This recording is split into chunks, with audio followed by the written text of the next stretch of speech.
I feel bad because I was trying to have fun, and I feel like I scared you with today's little.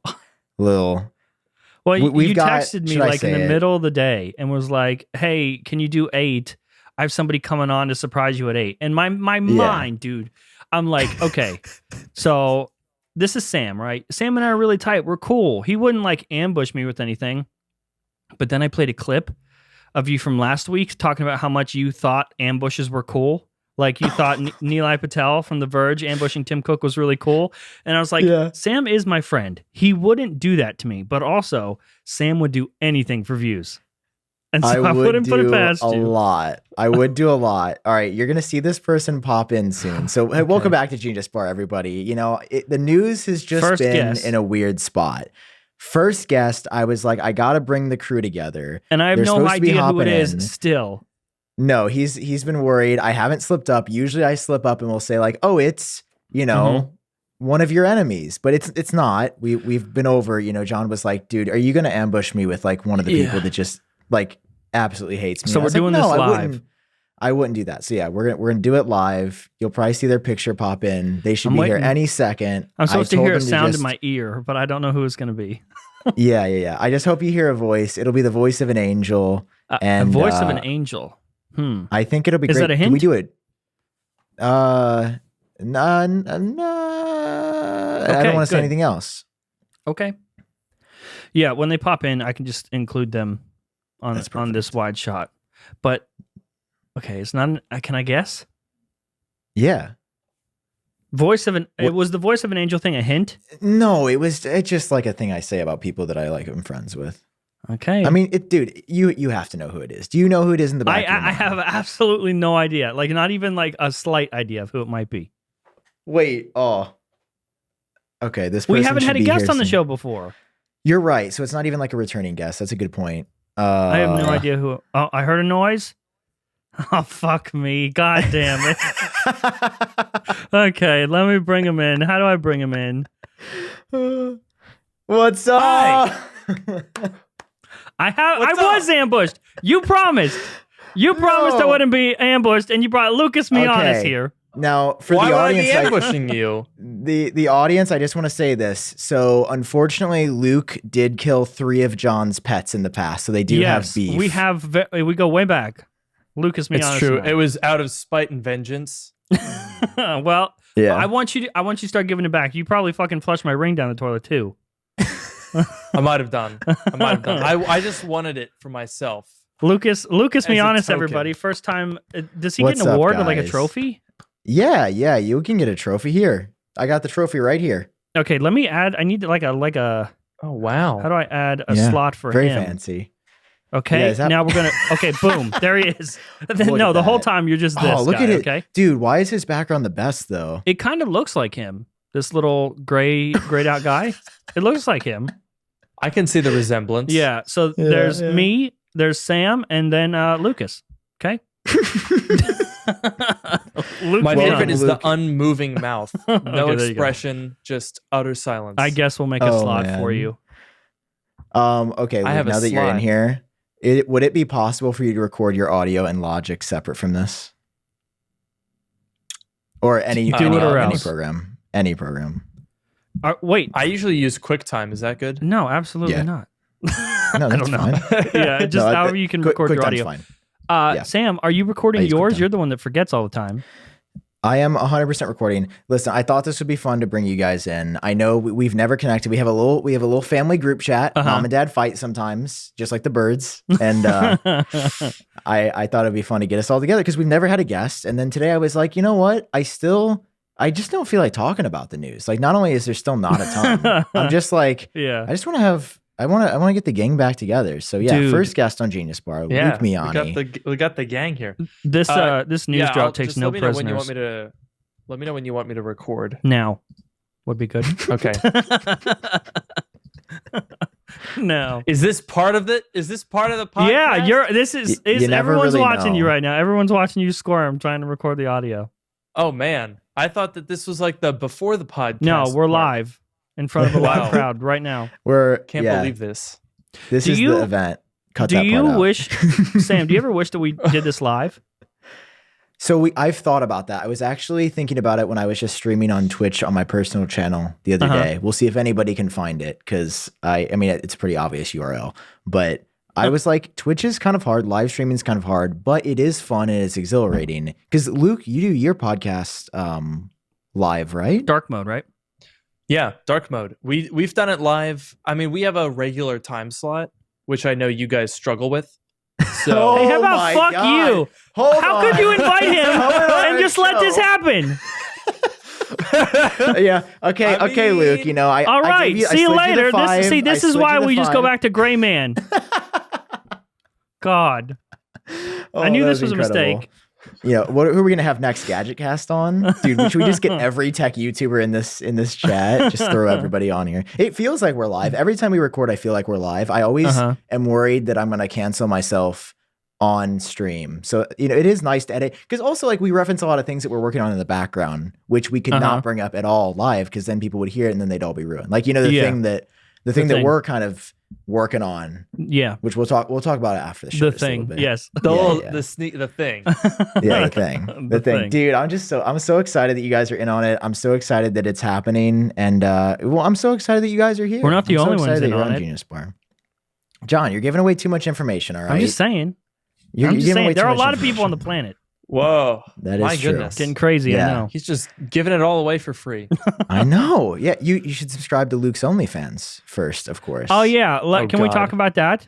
Yeah. So 2/3 of the show right now, 2/3 of the show is on OnlyFans at this point. Yeah, and 1/3 is what everyone wants on OnlyFans, but I'm holding it back. Don't worry. Dude, do you think if you hold out long enough, you'll get like that $1 million payday on day one? Yeah, I think so. It's like how during COVID, everyone is stuck inside.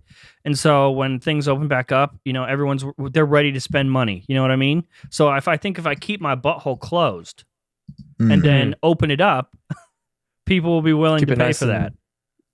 I'll just wait. I'm just going to wait out another year, maybe. Your logic checks out. That's what I'm saying. I don't know. Luke, would you pay for it, Luke? No, absolutely not. What? He didn't even pay for mine, John. So, you're not getting sloppy out here, right? Neither of you paid for mine, right?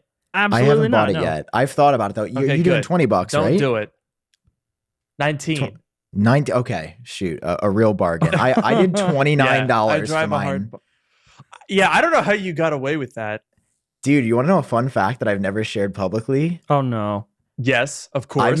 So from start to finish, actually the audience will find this really interesting because I wanted it. So, okay, I started OnlyFans as a joke. It wasn't serious. It's still not serious. I posted like 1 total shirtless pics there. No Wait, NSFW. you actually did that? You went that far that you put there's a shirtless picture of you up on OnlyFans? You'd have to subscribe at onlyfans.com/iupdates to find out. Fuck you. I'm doing it live. Can't confirm. Okay. He's doing it. Oh my God. What is it? OnlyFans? Onlyfans.com/iupdates. Oh my God. Karina's going to see this on Karina's going to see this on my credit card statement and be like, what the fuck? It was for Sam, I swear. That's worse. Wait, you should buy Luke's and mine and compare whose is better. Wait, how much is... I've still got stuff to do. Is this you? I haven't actually... No, that's the person who took my URL, that asshole. Okay, well, they almost got the money. What is... Okay, onlyfans.com/what? iUpdates. There's an S on the end. I was also stuck between that and iUpdate XXX. Yeah, I was like, I guess I'll take this. So, should I subscribe for 10% off 3 months? No, John, this is not gonna be up for long. Yeah, dude, of course. You're like, are you gonna pay me more money for less content? Sure. Yeah, I did that too. Yeah, of course. Okay, I will. While John is signing in, I'll reveal the stats. So at peak, I had about 60 fans. This was 60 people that were individually paying. I'm sorry to interrupt. Both of you would know. So my options are to sign in with Twitter or Google or create one. If I sign in with Twitter, is this going to somehow tweet that I have joined OnlyFans?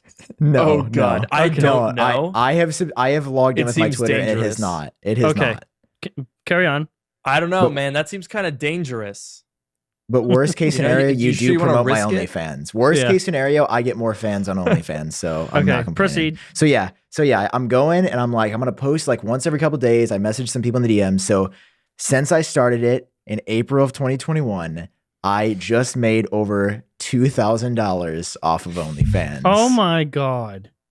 And wow. I was like, wait, I did this as a joke and I look like I fix computers for a living. So imagine if I was maybe a woman and I had filled out some of my I'm just saying, like maybe or what I if was you thick. looked like maybe I was thick. Like yeah, then you'd look a lot like me actually. Dude, I'm just saying, like you heard the story about the what is her name?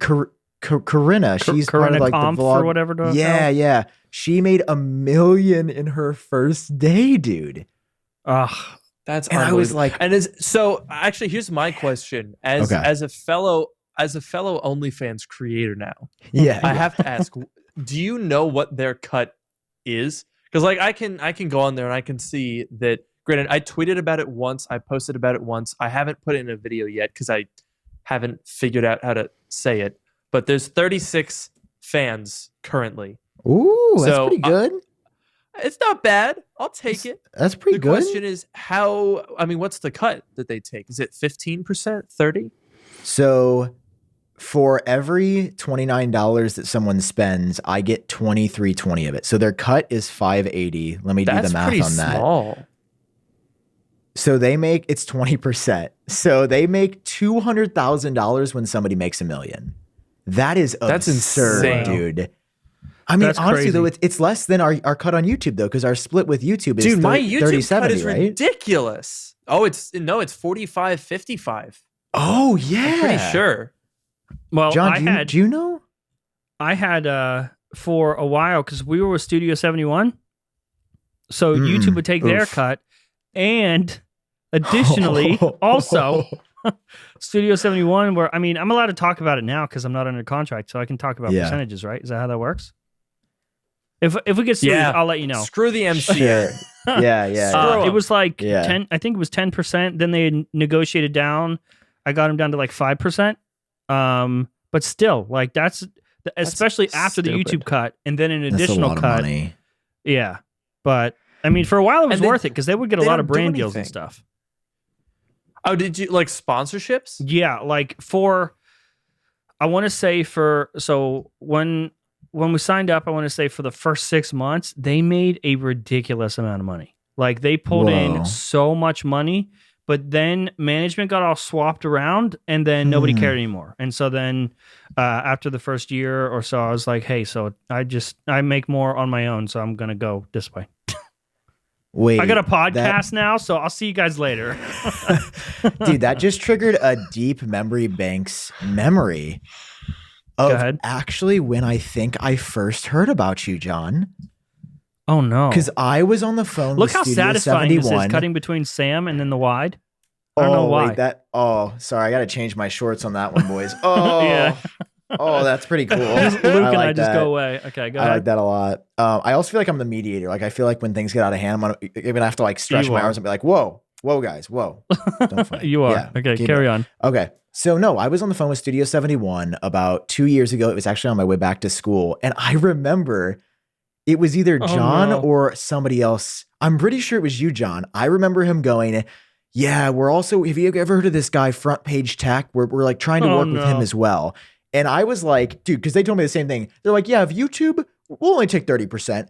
Sponsorships, we're going to take like 45%. And I was like, are you out of your damn mind? Like, and then I was like, okay, so like, who are you going to bring me? Like, what big sponsors would make this worth it? And they go, oh, no. You see, we don't guarantee anything.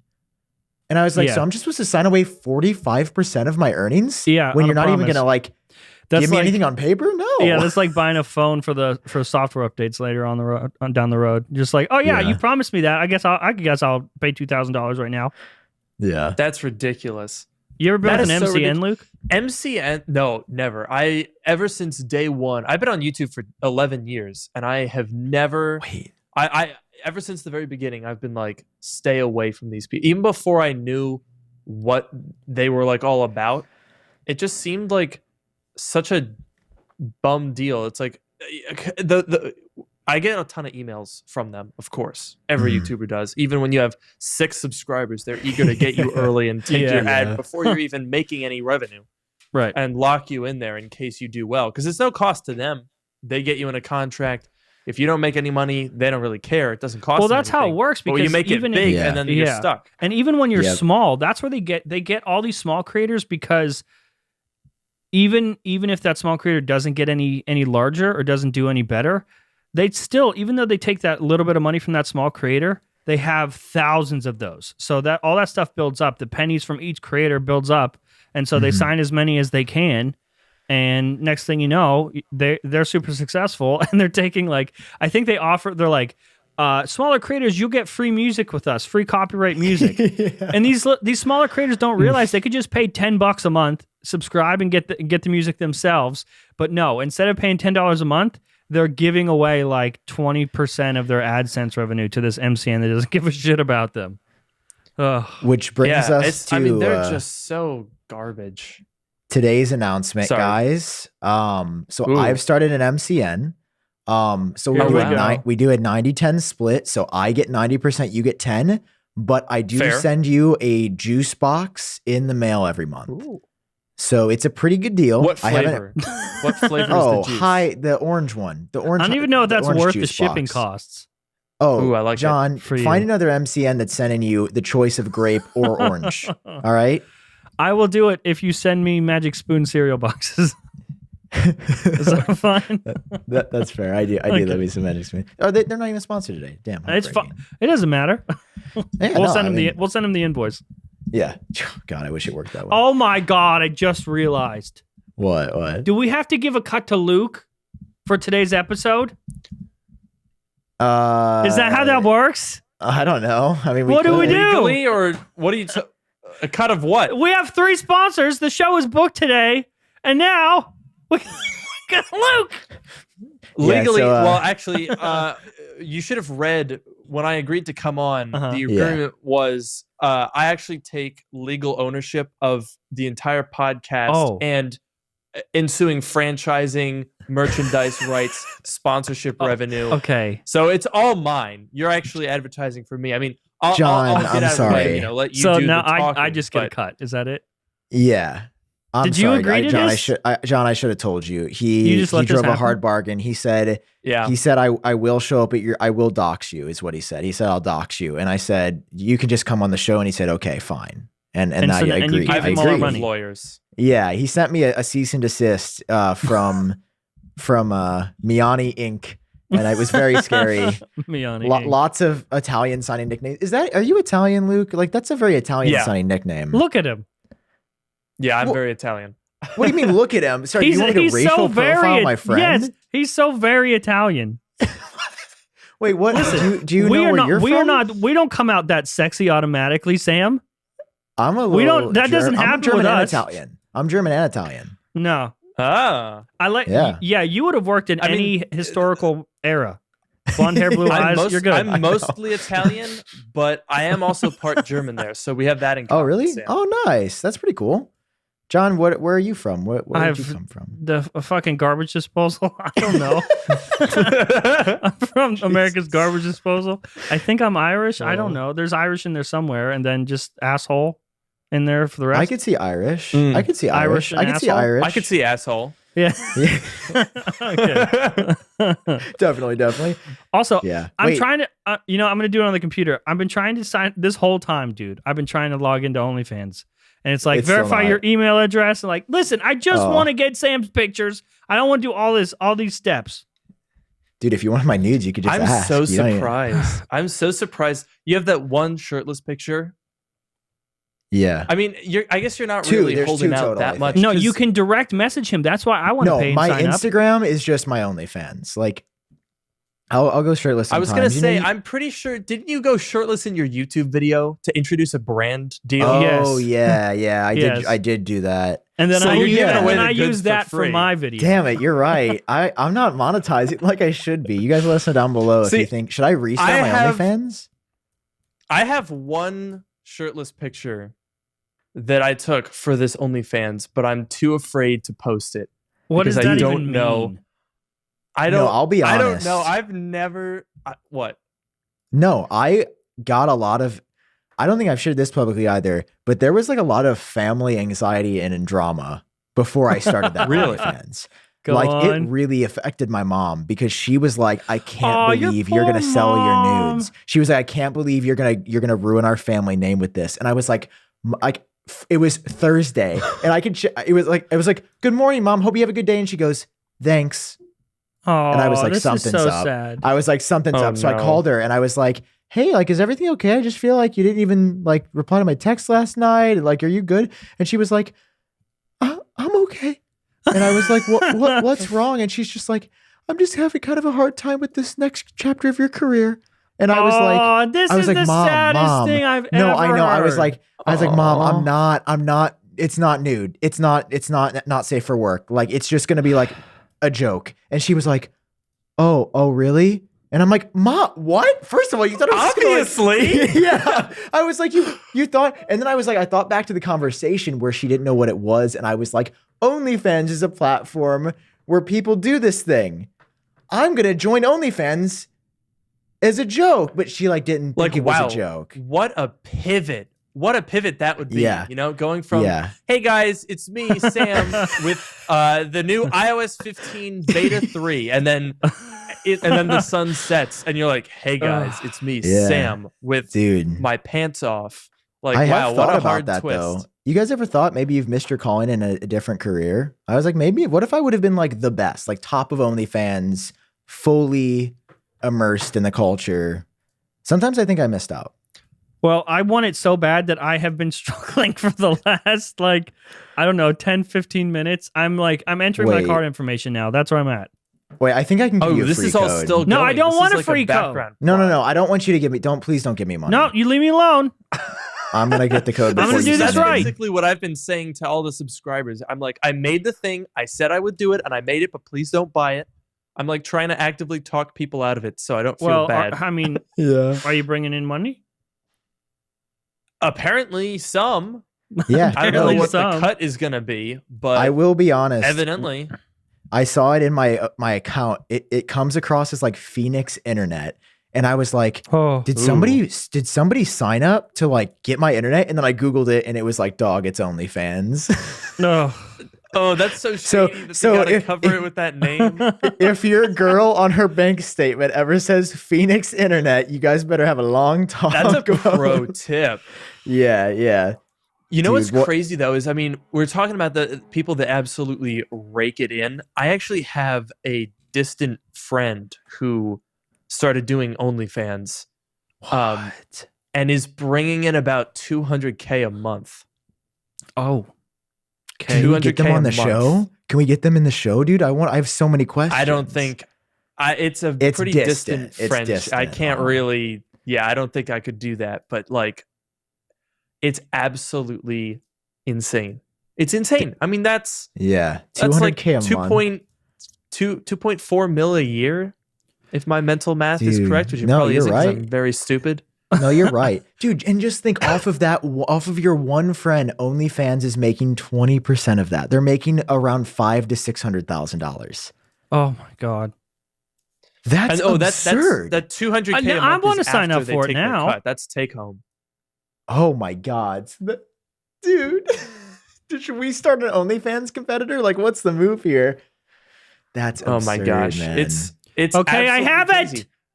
You have it? I did it. Can you screen share? Can you screen share? I don't wanna. Yeah, don't leak my OnlyFans. You guys better sign up. Yeah. I'm gonna be honest. I'll it's take a also picture. I'll control it this way. We're dwindling. Our numbers are dwindling. I have been putting less and less effort into it. Wait, don't you get a notification or something that I did? Oh yeah. You showed up in my notifications right here. Jern Purser just subscribed to my profile. Of course. Okay, look there. See, I'm subscribed. Can you see?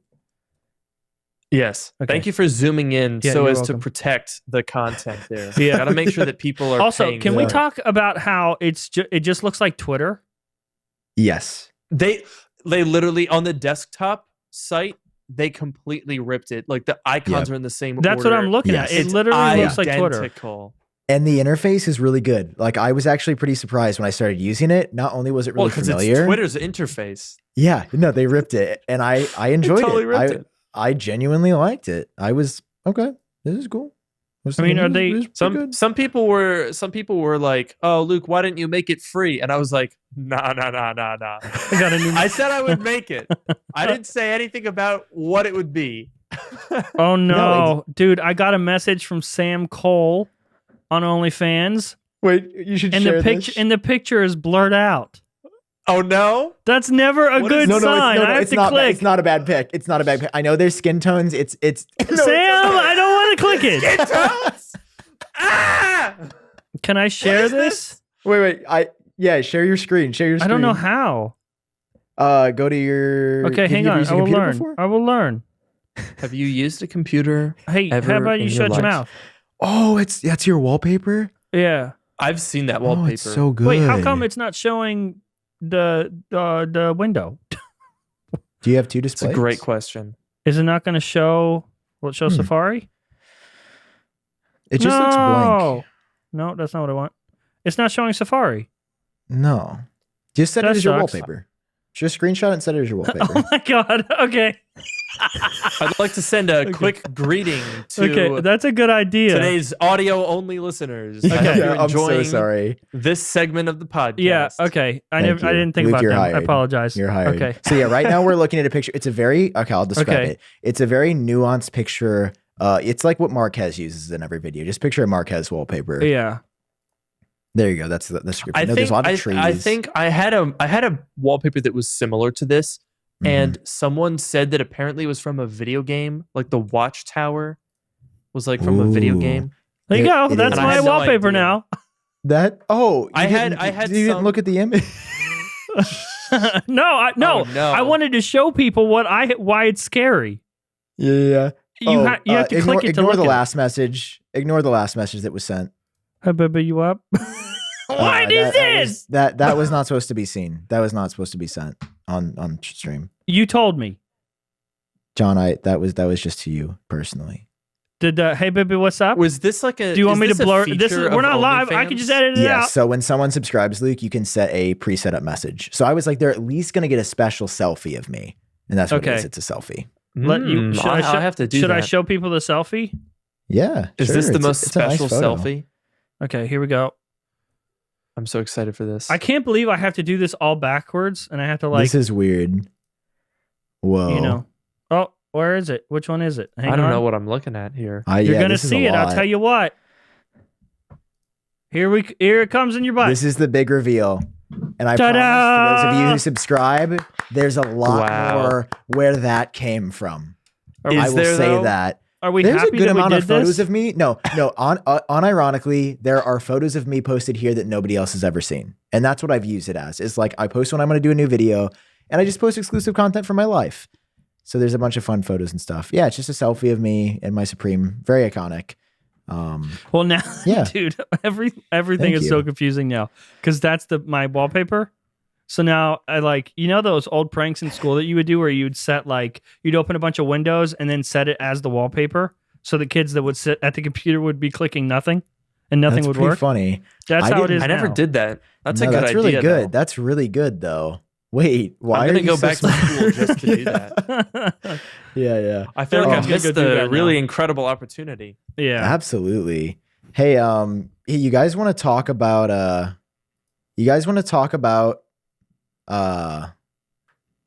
Being manly? Yes.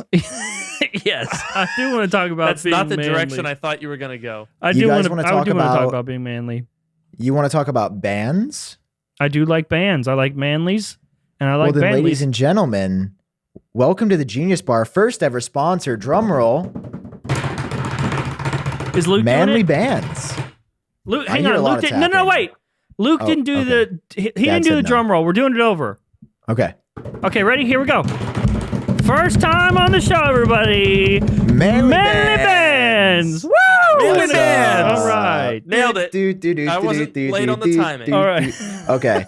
What's up, guys? So, hey, do you have a better part of your life? Hold on. I totally borked at this ad read. Guys, for the better part of our... do you have a better part of your life? Like another family? This ad goes out to people with multiple families, and everyone else has to stop listening right now. Hey, hey guys, we're keeping it for the better part of their lives. Our better halves have been fantasizing about the perfect wedding ring. Wait, John or Luke, are you engaged or anything? No. I like what a question. Are you engaged or anything? Not even like, hey, are you with anyone? I'm not. I'm single. Hit me up. Well, this is perfect timing because I just flushed my ring down the toilet. So it really is. I was like, they could have just hit 1 week early. Hey, listen, cut, clarity, carat, color. It's tough. I don't know. Okay, I'm going to stop reading this because I actually am losing brain cells. But I have a hard time finding rings. And I don't know where to find a ring. Like genuinely, when I was on this site, I was like, this is a brilliant idea, right? Because I am super uneducated on jewelry. I'm pretty well educated on fashion. Don't at me, anybody in the chat. Clearly. But I have a hard time finding rings. And John, I mean, literally, you're getting married at some point. You're engaged. You've got the woman of your dreams. It's been an absolute nightmare. Like, okay, Luke, listen, don't get engaged. Sam, don't get engaged. Just skip the whole thing because no matter how much you love the person, finding a ring is never worth it. The rings are terrible, which is why I'm glad Manly Bands is sponsoring because not only can you trust them, they're legit. That's usually the first step. That's the first scary part about rings. Anywhere you look, the first question should be, is this legit? Or are they going to send me like a pipe cleaner that just wraps around my finger? And the second question you might have, right? You're like, okay, if I'm buying a ring online, how do I know it fits? Dude, right. These guys are brilliant. This is a tech podcast, right? You guys enjoy it. They have an app where you put your finger on the screen and you like select the size and it will tell you exactly which ring to order. We're in the future, by the way. No, it's actually so cool. I was like, no way this actually works. I tried it. I ordered my ring. I think it's on the way soon. And it's really dope. I was surprised because like we don't know how to do these things. And listen, like there's 100% chance that you're going to love this thing. I love how in the read they put, while there might be a 50% chance of your marriage working out, there's a 100% chance that you're going to love the band. Dude, these people are brutal. Oh, man. Damn. And I mean, this is an ad targeted to people with multiple families. So I guess you can take a little bit of creative freedom there. And speaking of percentages. If you have one family, you're a loser. That's the official position of Genius Bar Podcast. Luke speaks for all of us now. Cut his mic. Yeah. You can get 20% off. I own you. You signed the waiver. 21. I'm talking. You can get 21% off plus a free silicone ring if you go to manlybands.com/genius. Did you guys hear that? That's 21% off when you guys go to manlybands.com/genius. That's manlybands.com/genius. Not many, not mainly, manly. As in, I went to the gym and I'm a flex on the haters. Manlybands.com/genius. Get 21% off the best damn rings, period. Manlybands.com/genius. Luke, what is it? It's mainlybuns.org. He's fired. He's fired off. He's fired already. Thank you to Manly Band. I don't think we can put that. Dude, they're gonna make us do a make good for this. That's I swear fine. to God. If I get an email, if they make us do a make good, we're gonna bring Luke on to do it by himself. I'll just be taped up in a dark room. You'll have taken me hostage and forced me to redo the Manly Bands ad read. Manlybands.com/genius. Get yourself 21% off. And thanks to Manly Bands for supporting this episode of The Genius Bar. The Genius Bar. Okay. Hey, you guys want to talk about some news? This is a tech podcast. That's what we do. We all cover news. Dude, I like how we have a guest on one time and it's just chaos. It is insane chaos. I am a chaos agent. I've been called exactly that before. What I wanted. No, this is absolutely perfect. Okay, you guys see that story. I have to bring this up because it was heartbreaking. I saw John covered on Front Page Tech. Luke, I'm sure I'm going to see this in a video from you very soon. You guys are doing way better than me on YouTube. Who? Both of you are like putting out videos and I'm just like, I'm crawling. Oh, no, John. I looked at my analytics. Sam and I were talking about this like a week ago. Yeah. No, What? Luke and I had a breakdown conversation about a week ago over FaceTime. Oh, we had heard some news and... Wait, what? Well, it's not going to happen. It sounds like, long story short, before we jump into this first story, Luke and I have been talking to some people and they were like, yeah, MacBook Pros, the new ones, not even close, not coming forever. And Luke and I were like, what are we going to make videos on? Then Gurmy follows up. Been. You've been making. You put out like 3 videos last week or more. You look at the views on those, John. You're still doing the work and putting them out. I'm not even getting up. I'm not even getting out of bed. I sat doing the work for what though? Yeah. Sam's John, getting pennies here, folks. I told my parents, I was like, I'm thinking about other work. Like YouTube. Wait, are you kidding? I've been a bit concerned lately. I'll be real with you. Really? It's been, John. Okay, I was looking at we can cut this part from the show because I don't want to just let the audience know how traumatic it was. Okay. Anyway, back to the show. I don't know what's going on, but like, yeah, no, I mean, I've had a quiet week or so, but I don't know. I think I'm riding a residual wave because I had a very good June. Yeah. But so far, most of my content that I've been posting recently has been on the downward trend. I like how you said that like it wasn't the worst thing ever. I mean, I don't want to be pessimistic though, because like honestly, I'm like doing okay right now. It's fine. My RPM is dog shit, dude. I had maybe last month or 2 months ago when I was speed dropping, like I did the Pixel leak, the MacBook every leak, video, the Apple Watch leak, like all those leaks, like all in a row. That's the best month I ever had on YouTube. And so that's what I like. Even though this month sucks, I just got paid the most I've ever been paid. So it's cool. Like, whatever, man. Let it suck. Sick. That's fine. Yeah. I just had my second best month in June. Which is not normal, right? The summer? You know, it's weird actually, because in the small days, 2017, 2018, 2019, before I broke 100K, June, July, August was always where I did the best, which is so weird and backwards. That's very odd. I was not tied to, because I was barely doing new product stuff. I was not doing news. Like I was doing, reviews, projects, old stuff. So that could kind of just come and go whenever. So I was lucky that I wasn't tied to the news schedule. And I still kind of am, because I still like, I'm really, honestly, I would not be doing as well as I'm doing right now if I was only relying on reviews of new stuff and news about new stuff, because none of that is happening right now. We've got one Mac this year, for Christ's sake. It's so rough. It's been. I wish that I wasn't as dependent on news as I am. Because it's like a blessing and a curse. Because the news giveth, the news taketh away. Yeah. The news giveth, it taketh away. News videos are, a lot of my videos are so expensive to make. I spend thousands of dollars on my videos sometimes, and I don't recoup it sometimes. Yeah. News videos are a necessary part of my business model. I can't exist on YouTube without them. Dude, it takes me like $5 to make Front Page Tech. Yeah. Yeah, I've got so many MacBooks over here. It's like ridiculous. Okay, it's not that many because I sell a lot of them. But like, it's a lot. When I do a video upgrading the 21.5-inch iMac with a Core i9 and 32 gigabytes of RAM, that's an expensive video to make. Right. And I make a lot of that type of content, so I have to have news video to supplant it. And I really enjoyed the months where I'm able to get a really good combination of like repairing or doing something fun with used stuff, reviewing something new, covering an event, and interesting news. When I get all 5 of those in 1 month, which was June, those are the best months for me. I think you just described the American dream.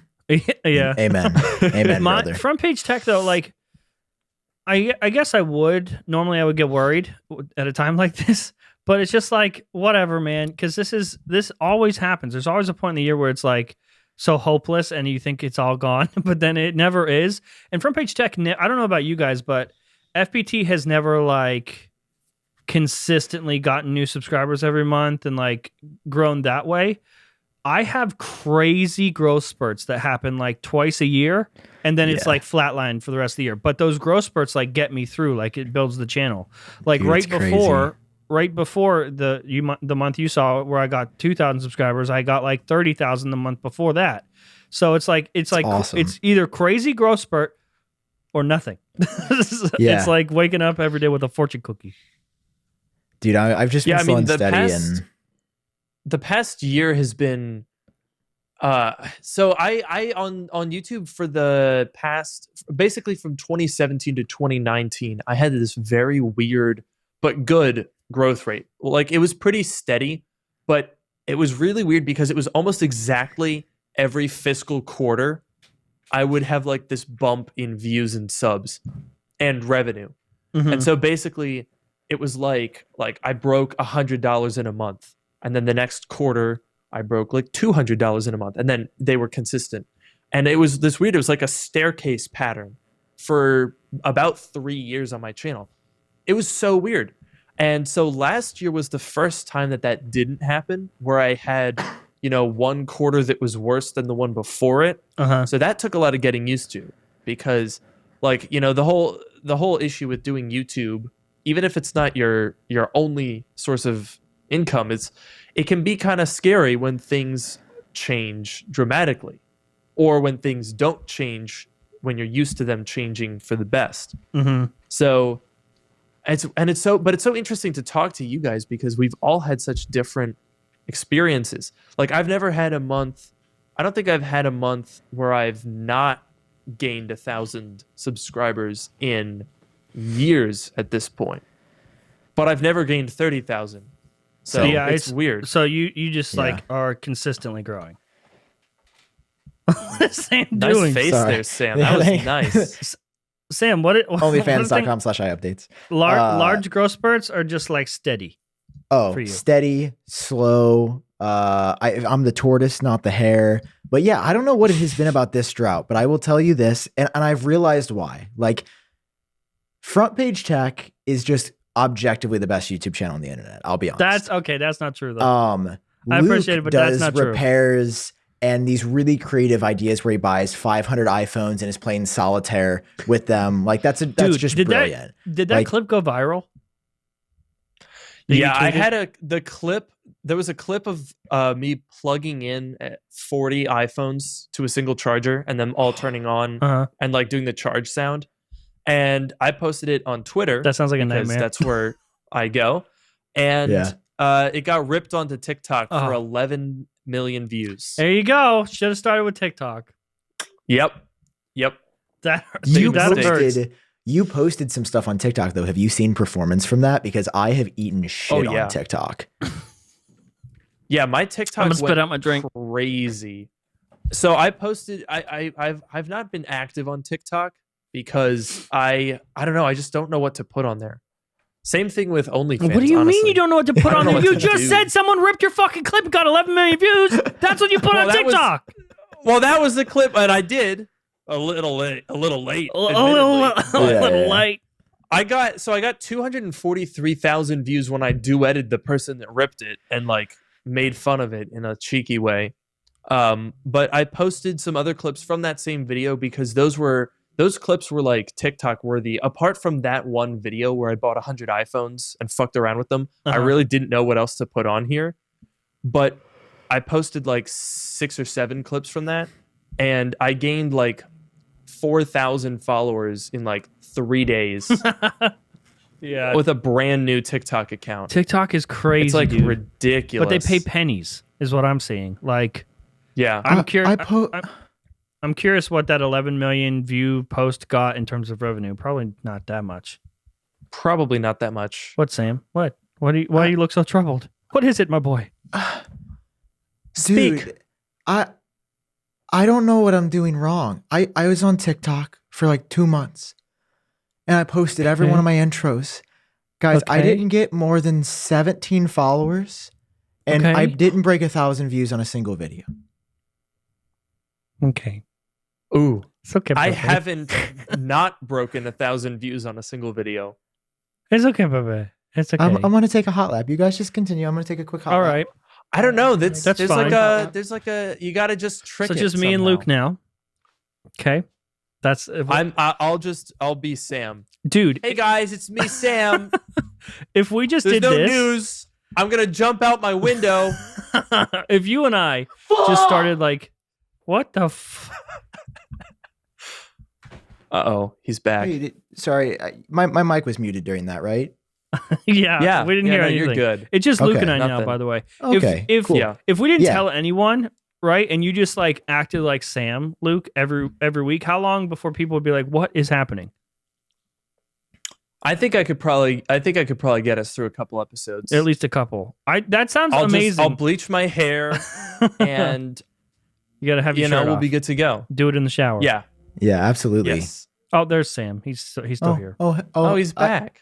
Guys, do you think Hey, please you wanna come on, bud? Please, come on, little fella. I'll try my best to get at least 300 views on TikTok. Please. Oh wait, just why oh boy. What? You're doing great, buddy. Thank you. Okay, guys. John, Dad. No, it's fine. Yeah, okay. It's fine. Look at him in his fucking clear cup, asshole. Dude, same cup every day. Same cup. Never Hey, washed. what's wrong with a clear cup? Yeah. Do you have not clear water cups? I think we need to talk about this. Yeah, what? No. What's wrong with No, you? I've never used a non-clear cup. Mine are. Why am I all the way over here? That looks bad. I'm still in the middle. I don't want to be there. Well, now I have to rearrange all of this. Hang on. Oh my Okay, god, fuck both dude! of you. Hey, Ooh, that looks wrong. That does look Okay. weird. Whoa. Okay, just me? And then Just John. Sam. And then Me and Luke. John? Okay, I'm gonna go get my. Hey, Hey, that'll I'm gonna get- go. Since we're talking about cups, I will go get one of mine to show you. Okay, So This is keep important everyone work. entertained, guys. we will, dude. I'll be If back. if we get more than 12 views on this podcast, like if the viewer retention is more than 7 seconds, we've done our job today. I agree.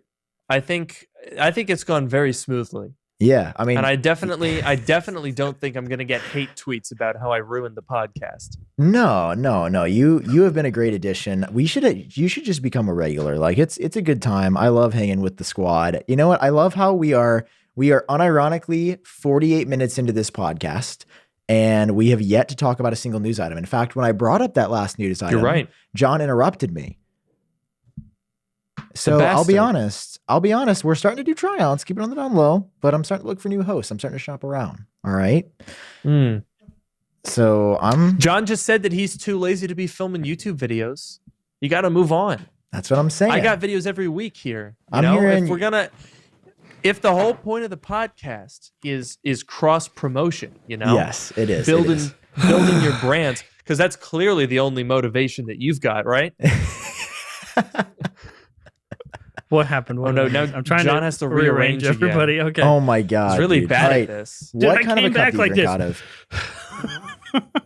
If this Yeah, I isn't want to see your completely non-clear cup. if this isn't completely clear, you're off the pot. I'm taking your 35%. It's clear, Of course, you but have a it's dark. space gray cup. Yeah. Oh my Dude, God.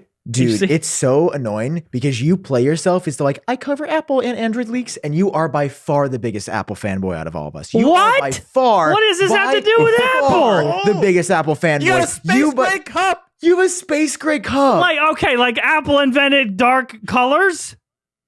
No. I didn't say it. Kinda. I didn't say it. You said it. Was your cup made before 2013? Look, Because this that's when is- space gray came about. No, look. So Okay? Is this what you want? Is this what you want? did you plan that out ahead of time? No. Now you're the wettest Apple Dude, fanboy. my balls are so cold. This is the quality content that people come to see What's the or next ad? hear. For those of you Hey, listening speaking- along at home without video feed, John just poured a glass of water on his face like a fucking idiot. Hey, speaking of glasses, Yeah. speaking of, Oh, did somebody say cooking? huh? Yes. You guys Yes. I like might cooking. know I said our it. friends over at HelloFresh. They're Hello, back Fresh. again. Hello, Fresh. How are you, Fresh? Hello to Fresh, because John, My you favorite and I have sponsor. gotten these meals. Luke, I'm not sure if you have, but just go along with whatever we say for the purpose of this I ad have. read. Okay, there we go. I have. Listen, John, I was like, why? I was thinking at the counter the other day. I was cooking Yeah. up my meal. I was Uh-huh. roasting my potatoes. I was pouring a Uh-huh. little oil on them. I was cutting up my little carrots. And I said, you know what? How did they get this name? Why did they pick Hello Fresh? And then I realized, because not only do they give you the perfect amount of food in every little bag to give you a 2 or 4 meal or however many meals you want package, they're so damn fresh. And I don't know how they do it, because they ship this to you and you'd assume, oh, it's probably like low quality, not very good. Yeah. Every single time it is better than what I can buy at a Whole Foods. And I don't know how they do it. I don't know what the quality is. It is so fresh. It is so good. I love it. A lot of these brands, they just cut to the ad read to see if we did it correctly. They're going to be like, what happened? I see all wet. Okay, so my favorite part about HelloFresh is number one, that it's delicious. But Sam uses this example all the time. Say they send you a burger, right? If you're going to make a burger, it's delicious and everything like that. But what if without HelloFresh, you were like, I'm going to make burgers tonight? What happens? There's two of you. Maybe there's one of you. If you're Luke and you go to make your food, you make your burger and you go to the store and you have to buy a bunch of tomatoes and a bunch of buns. They don't sell just one bun for Luke. No. You got to buy Luke's bun. They don't let me buy it. Exactly. I try to buy buns by the ones. They don't let me do it. No. Buns by That's the a great ones. company. No. That sounds like a Write that viable down. business idea. Write that down. Cut that out. I'm taking that. Okay. No. It's mine. Wait, do we get 30, 30, 30? 30, 30, 30? Yes. With HelloFresh, it's not just those 8 buns that you're only going to use one, the 7 go bad. No. They give you exactly what you need, the exact ingredients, dude. I wanted to be a cook so bad. Like when I met Karina, I was like, first of all, I'm a terrible cook, but I wanted to impress, right? And the thing that happened every time would be I would do all my research online, everything that I need. And then right at the end, I missed something. I forgot something. It's at the store and the thing's almost done cooking. I can't go to the store and get the last ingredient. So it tastes off. I was missing the one thing. I love HelloFresh because I don't have to worry about all that. They have exactly what you need at the exact right quantities that you need them. And it ends up delicious every time. I take 30 minutes to cook these meals every single time. And I wish I had HelloFresh when I met Karina, but I didn't tell her that it was HelloFresh. I just said it was me.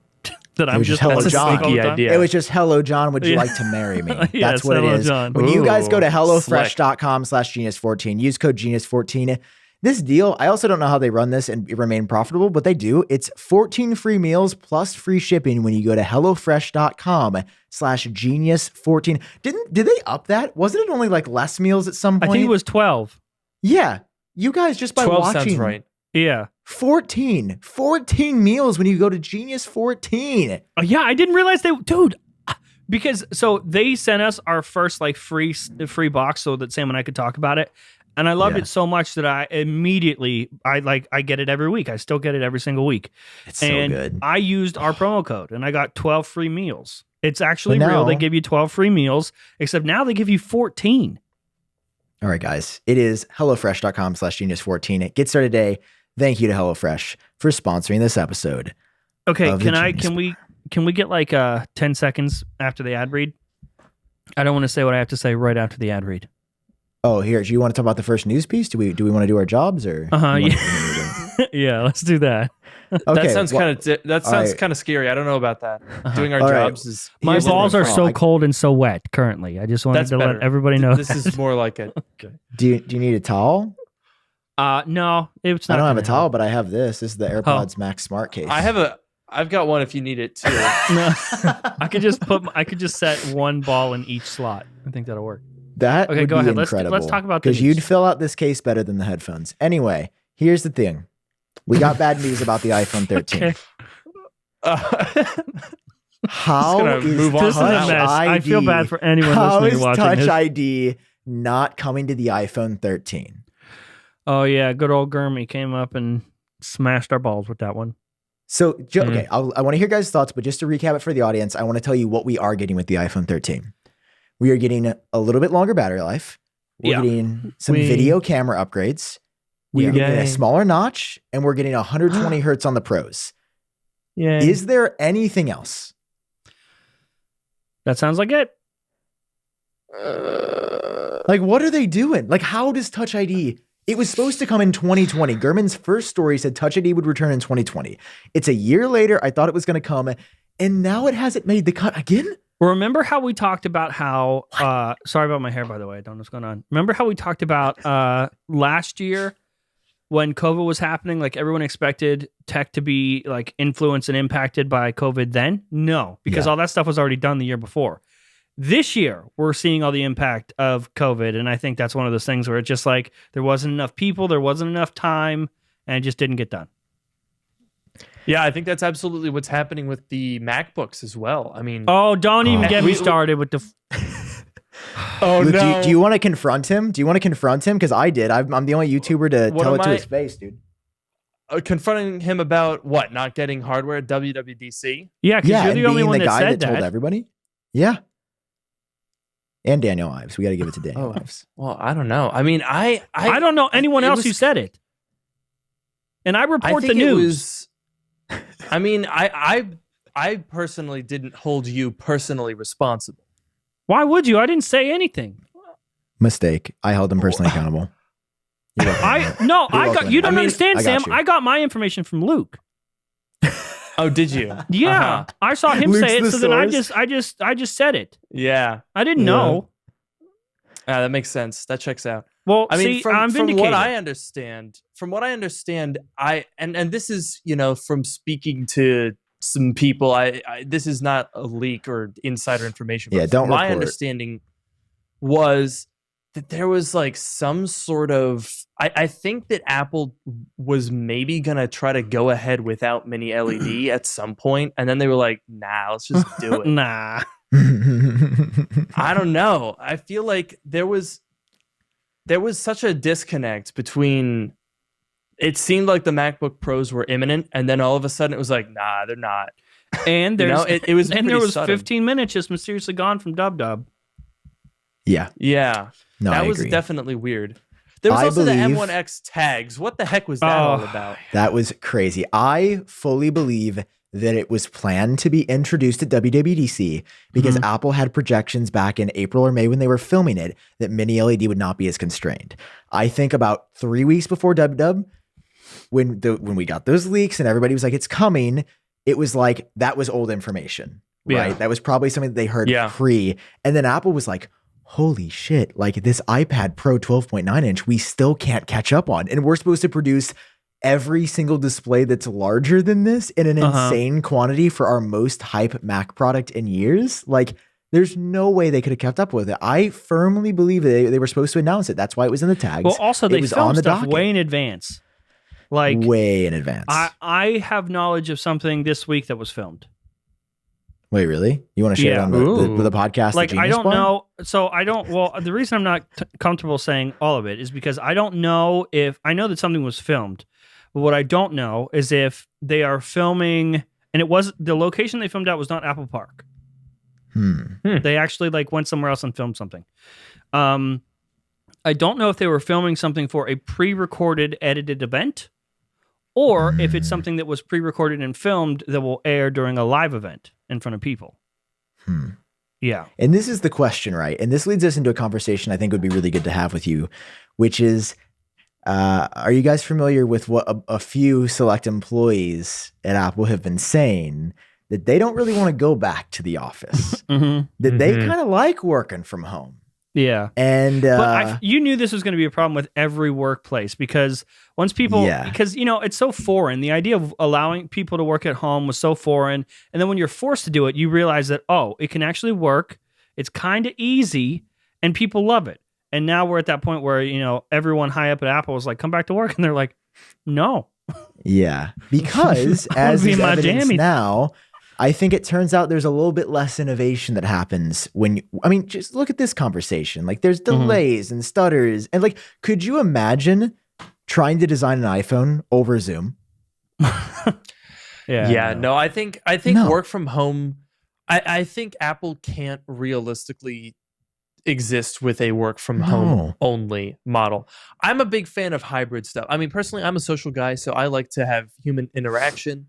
Me too. But I could definitely see the benefits of doing like a 3 days in the office, 2 days home, 2 days in the office, 3 days home, depending on the team that you're working with, depending on what's going on in a certain month. I think a hybrid model is absolutely the way to go. But you're definitely right. I mean, Apple has released one Mac this year, and it is July. I'm trying to think of the last time that has happened. I mean, we've had dry spells, but I mean, it's kind of crazy. And last year, I don't know if you guys have talked about this or realized this. Last year was the first time that the larger size MacBook Pro didn't get an update since it has existed. 2006, it got 2 updates. 2007, 2008, it got 2 updates again. 2009, every year, almost, and in fact, many years, it has received multiple updates in a single year. But 2020 was the first time that there was nothing for the larger screen MacBook Pro. And it seems like it's going to be 2 full years before we even get as Gurmy was saying, with the new generation potentially, hopefully, being announced September, October, November. That's 2 full November years. At the latest came out. So I just filmed Front Page Tech like right before I sat down and did this. I look like a mess. People, if there's people that like skip through or go to different timestamps of the show. Oh, disaster. If they miss that part, there's no context. It does descent doesn't work. Into chaos. So I just filmed Front Page Tech, and I kind of I couldn't help myself. I started making fun of just the way that the reporting is happening because of the tech news drought. Because we don't have a choice. Like we still Mark Gurman still works for Bloomberg, and he's still got to put shit out, even if there's no news. And it's just like he's. It's like a pro gamer, pro chess move. Like as early as this summer, doesn't come out. But you know what? He's not wrong because he said as early as, which means from this summer till 4 years from now, he could be right. And then now the new report, the brand new report, is anytime between now and next year. That's it. That's what we got. So between September and November, new MacBook Pro at some point in between that time. It's just like what are we going to do? I mean, iPhone between now and then at this point, the MacBook Pro hasn't even been looking like a this year guarantee like we all assumed it would be. Mm-hmm. I mean, I personally, I think it's going to be a slow launch. I mean, you look at the iPad Pro, right? That's one device, not a high volume device with a small mini LED display. That got announced in April, which means that Apple has been manufacturing it for most of this year, or for at least a month or two before that event. So that means that they've been, trying to get this all caught up. But think of how many delays we've had. Even now, you still can't get a 12.9-inch iPad Pro with like their, same week delivery. And how many people are buying a 12.9-inch M1 iPad Pro right now? The reviews have been pretty tepid. The thing isn't really that. There's one in Sam's trash if anyone wants it. So that's pretty insane. So like when you're talking about the 16-inch, I mean, I'm very familiar with the used Apple market, and right now things are not adding up. People are paying $800, $900 for 2016 15-inch MacBook Pros. That's a garbage deal. The reason that people are buying these old Intel Macs is because they know full well that if you buy a 16-inch MacBook Pro right now, you're a goddamn idiot and a fool. Yeah. So they go to the used market. The used market is therefore more expensive. So there's so much pent-up demand from this. I'm kind of nervous that it's going to end up being like not on the same level, but kind of like the NVIDIA GPU thing. Because so many people want to buy these new computers so badly, and Apple's not ready. And they've now been waiting. They were like, oh, I'm going to pull the trigger in March, and then they're like, oh, I'm going to pull the trigger in June, and then they were like, oh, I'm going to pull the trigger. The longer they wait, the more pent up it gets. Yep. I think it's going to be a mess. I do as well, and this is why we need employees back in the office. Like I get people want to work at home, but you're an idiot or just dumb if you're like, I work just as efficiently at home as in the office. No one does. No one works as efficiently at home as in the office. There's no way. Also, keep in mind, distractions, pets, family, dinner, and also lunch confidentiality is compromised when people are in different locations. That's just it. Yeah. Yeah. And Apple spent it was a few billion on their campus, right? I mean, I know. I was just thinking that. They're like, guys, we built you this cool donut. Like, there's a restaurant in it. Assholes. Super neat. We design a special pizza box just for you guys, and you won't even eat the pizza. Yeah. You want to sit in your houses with your dumb cats. And they're threatening to quit. Employees threatening to quit over it, too. So I think, first of all, if you leave a job at Apple because they're making you go to the office, you probably don't deserve to be an Apple employee anyway. Like, if you probably don't care enough about the job, because like working at Apple is pretty prestigious. And if you're like, well, they don't let me play Mario Kart on my Switch all day while I'm working, so I can't go back. No, listen, I think hybrid is good in a lot of cases. I think the American workforce like works a lot, and it would be great to do like a 4-day work week, 3-day weekend. Like that would be cool. I think that's actually shown that more free time can boost productivity. But I think for making the best products in the world, I don't know. I don't believe in my heart that for sure stay at home only. If you can just look at WWDC this year, like how bland all the updates were, and they were all focused on Apple employees connecting better at home, like FaceTime updates and the messages stuff. So I hope that they go back to the office, because I want to see good products. As an investor in Apple Incorporated, I would like to see them go back to the office. I just sound like I'm like a workhorse. I feel like I'm just like, come on now, work. You're like, get. Go on now, get. I just want you to know this. We need these new Macs. Get. There's nothing. I mean, what else is there? Always on display for iPhone 13. It's something again, or iPhone 12s, whatever the fuck we call it. Luke, that's what is another it thing that we heard back in February. Yeah. Luke, what do you You're think? basically asking me that it's a coin flip at this point, isn't it? I think it's 12s. It's going to be terrible to say out loud, but I think it's 12s. I'm going to go with, okay, if you're talking about removing all these features, or not removing all these features, but like a lot of the stuff that we were kind of hoping for getting not quite there. With what you said, Sam, summing it up, it really hit me. This is an S at best. Oh yeah, at best. At best. I think it's not even an S upgrade. It's just like the iPhone 12R. Wouldn't that be some shit? Would they call it that? What if they called it that, the 12R? What if they bring the price I hope not down a little bit? No, they wouldn't do that. I was like, with I the don't new know. LTPO panels in there? Well, the pros are going to stay the same. The pros are going to stay the same. I honestly, Luke's point isn't crazy though. I could see like the base a models? $49 price reduction on the two base models. They've all now. The interesting thing about all this, not the pros. The pros wouldn't stay. Like, what if they finally get rid of the goddamn iPhone XR that they're still selling? Yeah. Move the iPhone 11 to $499, and then I don't know. Maybe they could get a little bit of budging on the 12 and but then again, I don't know. I feel like there was already not a ton of reason to justify going up to the 12 Pro from the normal 12, and maybe if they cut it by $50. Even fewer people would probably do that. So I don't know. Maybe this is just a super boring year for Apple. Maybe we just get an iMac. Well, they're apparently like getting an iPhone 12s. They're like ordering 90 million iPhones or something. That was going to be my point. They're doing bigger initial shipments for this small upgrade year than the standard year. And the only thing that I can think of, based on Luke's point, is there going to be a price drop significant enough to justify 20 million additional iPhones at launch? Because the iPhone 12 was the biggest upgrade in 3 years since the iPhone 10. And this is a really tiny upgrade. We know the iPhone 12 was a super cycle. Why would Apple be building 20 more, like 15% more, this year? I think it's because there was a super cycle in the middle of COVID.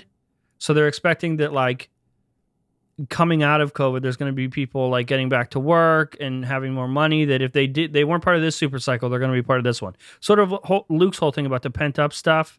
Maybe that's what they're expecting, but I don't know. I have no idea. But I don't know. I don't know if the same would apply though, because I feel like the iPhone 12 being a super cycle was already pretty solid. It was also just a solid upgrade. It would be like for the M2 MacBook Pro, right? Like the sequel to the Apple Silicon that we already have. I don't know that there would be, because the M1 has already absolutely been a super cycle if you could apply that to a Mac. Yeah. Yes. So I don't know about M2. I don't know if it would necessarily carry over. Actually, John, what I'm curious about, I don't know, we could talk about this, maybe not even from a leak perspective, but just from like a marketing perspective. I'm very curious about whether or not the sort of bisected two different versions of the smaller MacBook Pro would stick around. Like for the past, basically since the M1, Mm-hmm. People are like, why do we have the 13-inch M1 MacBook Pro? Yeah. What's the point of it? Does that stick around with this new 14-inch? Because obviously the 14-inch with the better processor comes in on top, replacing the 4-port model.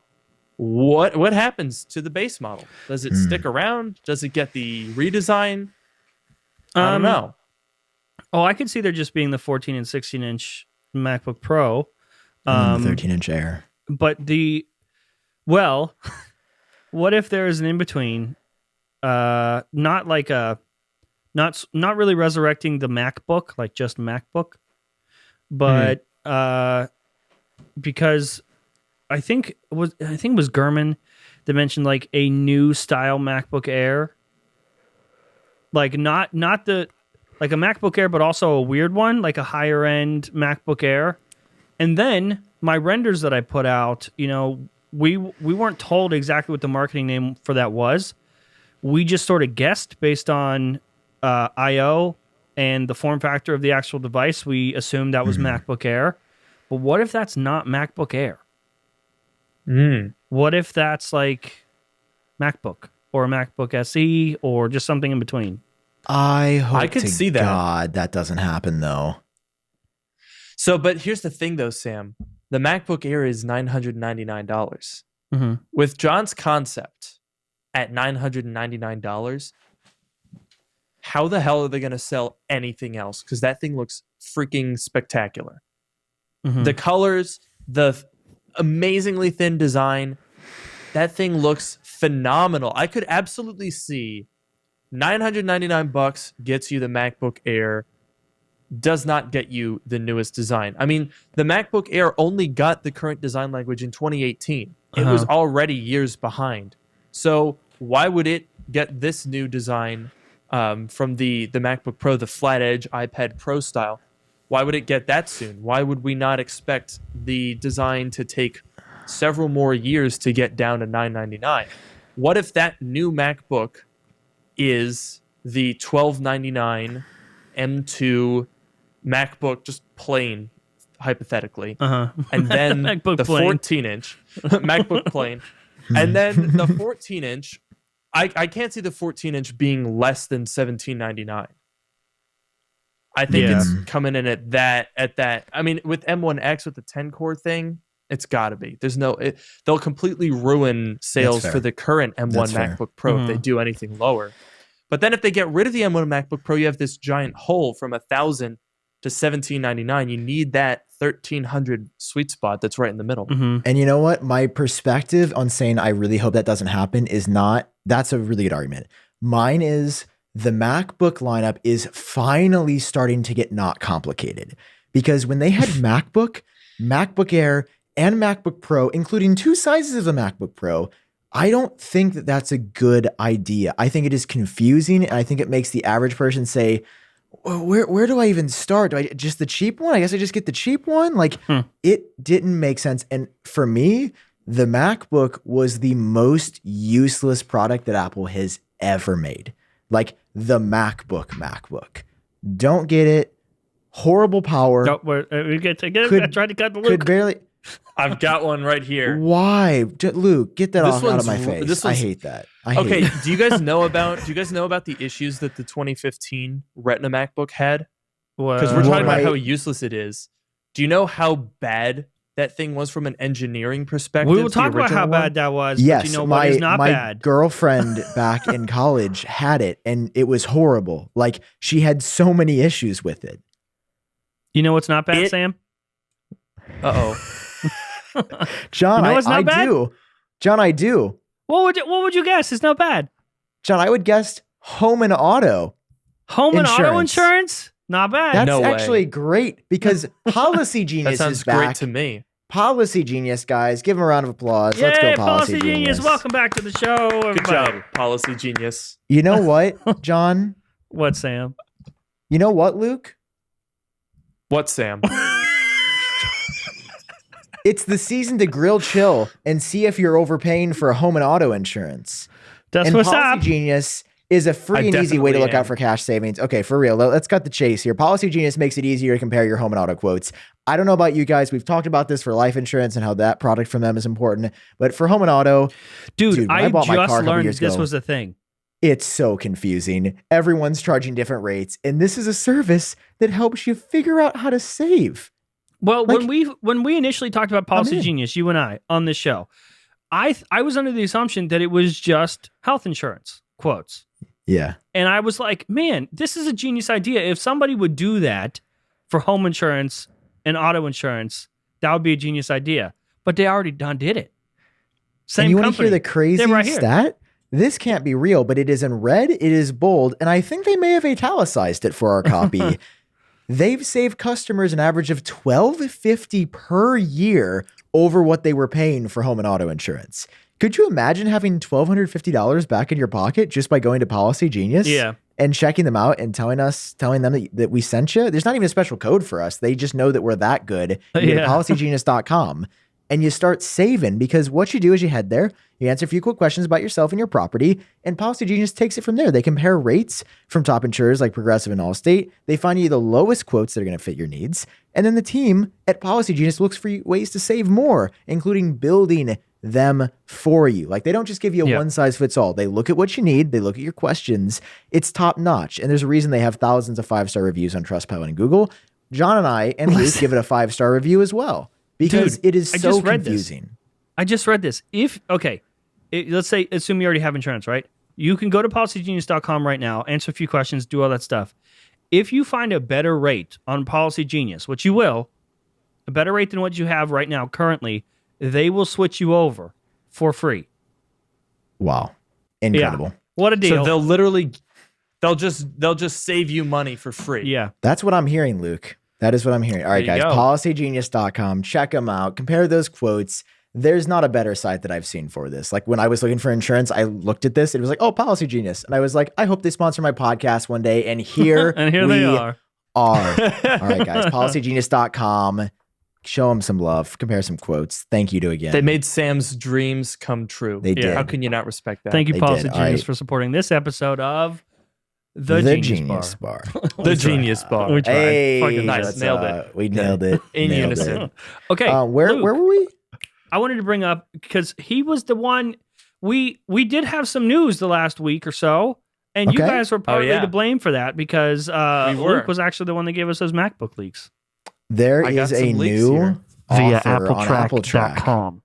Thank you. Yes, I am now a contributing author. Yeah, I'm dude. No. I want to hang on, Sam. I gotta hang on. This is just Luke and I right now. You fucking asshole. I saw my headphones AppleTrack. Died. I saw AppleTrack post something, right? Sam, you get back in here. I know you can hear me. You can hear me. Get back in. Sam. That's really unfortunate. Samothy? My headphones just completely cut out. Look at him go. Right. I mean, I got it. It's only if I wish that they could hear what I was saying right now.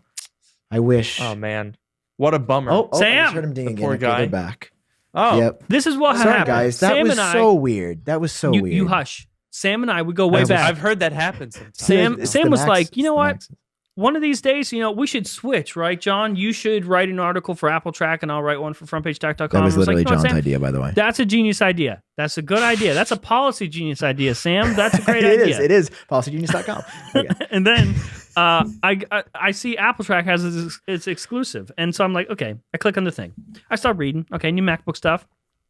Look up top, and your name is on the top. Not my name. I didn't write anything. I've never been a contributor. But you have an account on AppleTrack.com where you can write and post stuff to AppleTrack.com. And so I have been, you thought you were ambushing me for the first time tonight, Sam? No. You ambushed me once before, and that's what happened. He published on AppleTrack.com before me, and I will never forgive any of you. Yeah, it's just because he's a better person. But the reason that Luke actually got the opportunity was because he's a journalist, not a journalist. Wow. Okay. You know what I'm saying? He's a journ. He journals. The O-U-R, not the E-R. Yeah. Yes, That's the difference. Yeah. No, John, you're welcome to come over anytime. I'd love to write for French Paid Tech. I told you in private. Yeah, I'll let you write for French Page Tech. French Page. Listen, Start John, your own website called French Page Tech. Dude, somebody in the audience buy it and tweet us when you own the domain, and then have fun with it. Just post like memes of us on Frunch. That would be FRUNTCH pagecheck.com. It's not good. Is it available? We might have a competitor.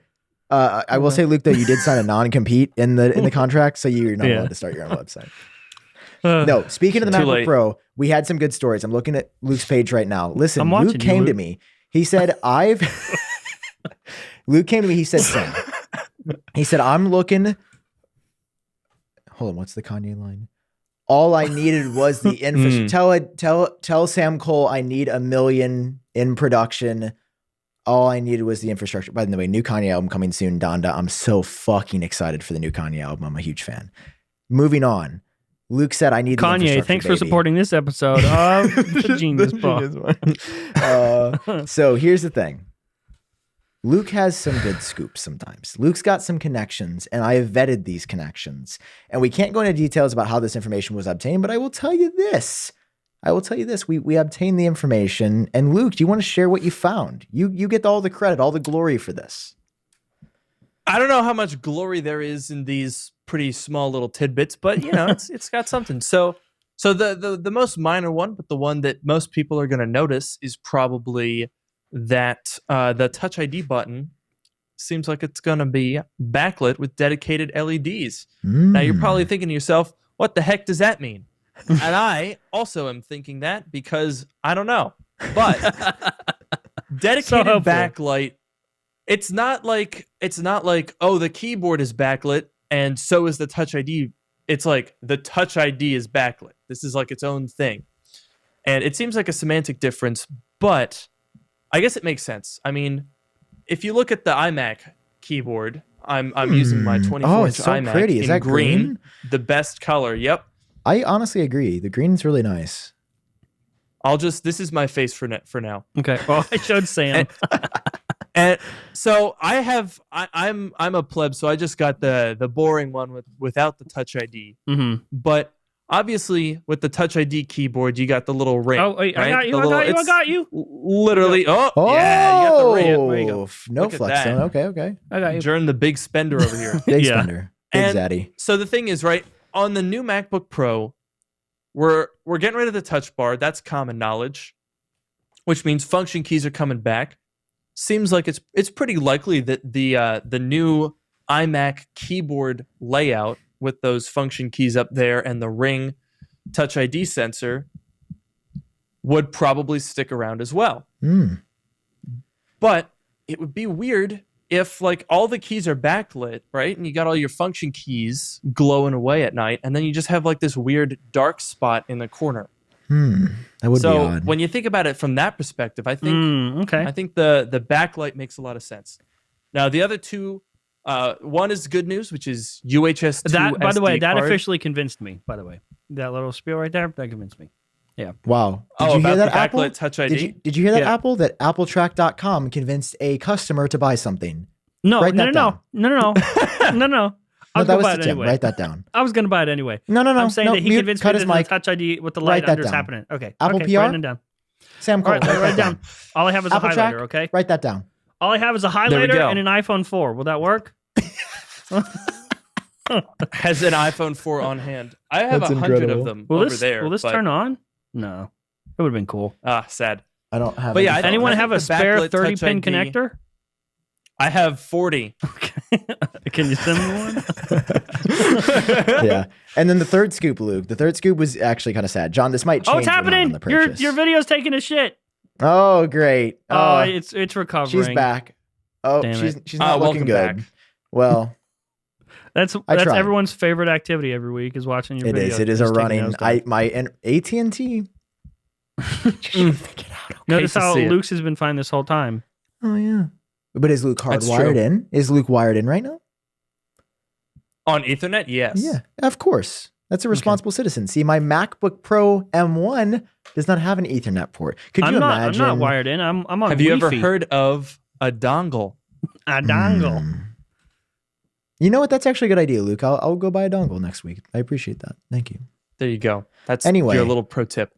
Yeah, so the third scoop. So backlit Touch ID We got UHS 2 SD card. That one I think is going to be, it's a small one, but it's really exciting. I use UHS 2 every single day on my iMac Pro when I import my footage, and it literally cuts my import times in like a quarter. Yeah, no, it's incredible. That's going to be huge. People are going to love that. I think that's pretty guaranteed.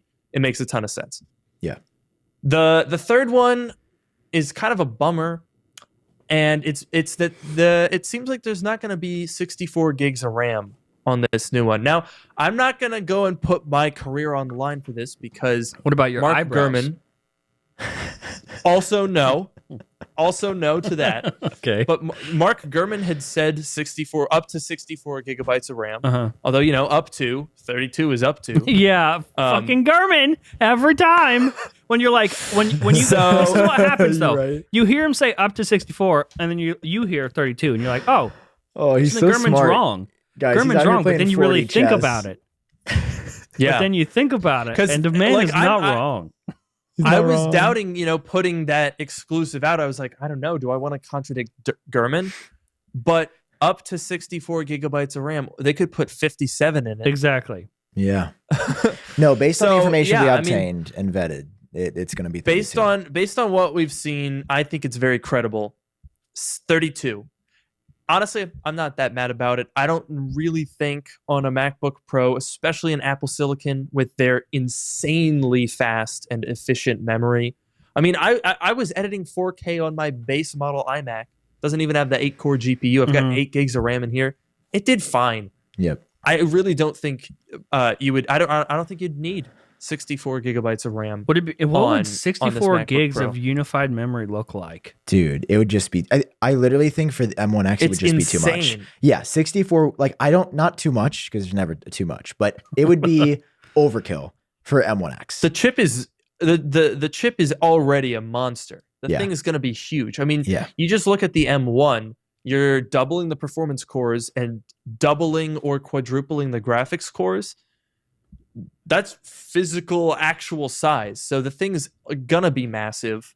Yeah. I would expect, like the M1 has 2 memory chips. You can either get 2 4 gigabyte chips or 2 8 gigabyte chips. So I would expect they just double that. Absolutely, just dude. 4 gig or 4 8 gig. Done. Absolutely. I agree. And that's why we broke the exclusives on appletrack.com. John, how many exclusives did you have last week?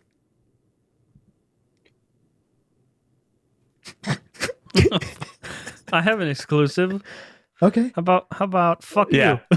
Oh, that's my exclusive. Oh, yeah, that's my exclusive. Wow. So you hate me again. Wait, Luke, I got to know this. Is that running? Is that running on the website? Yeah.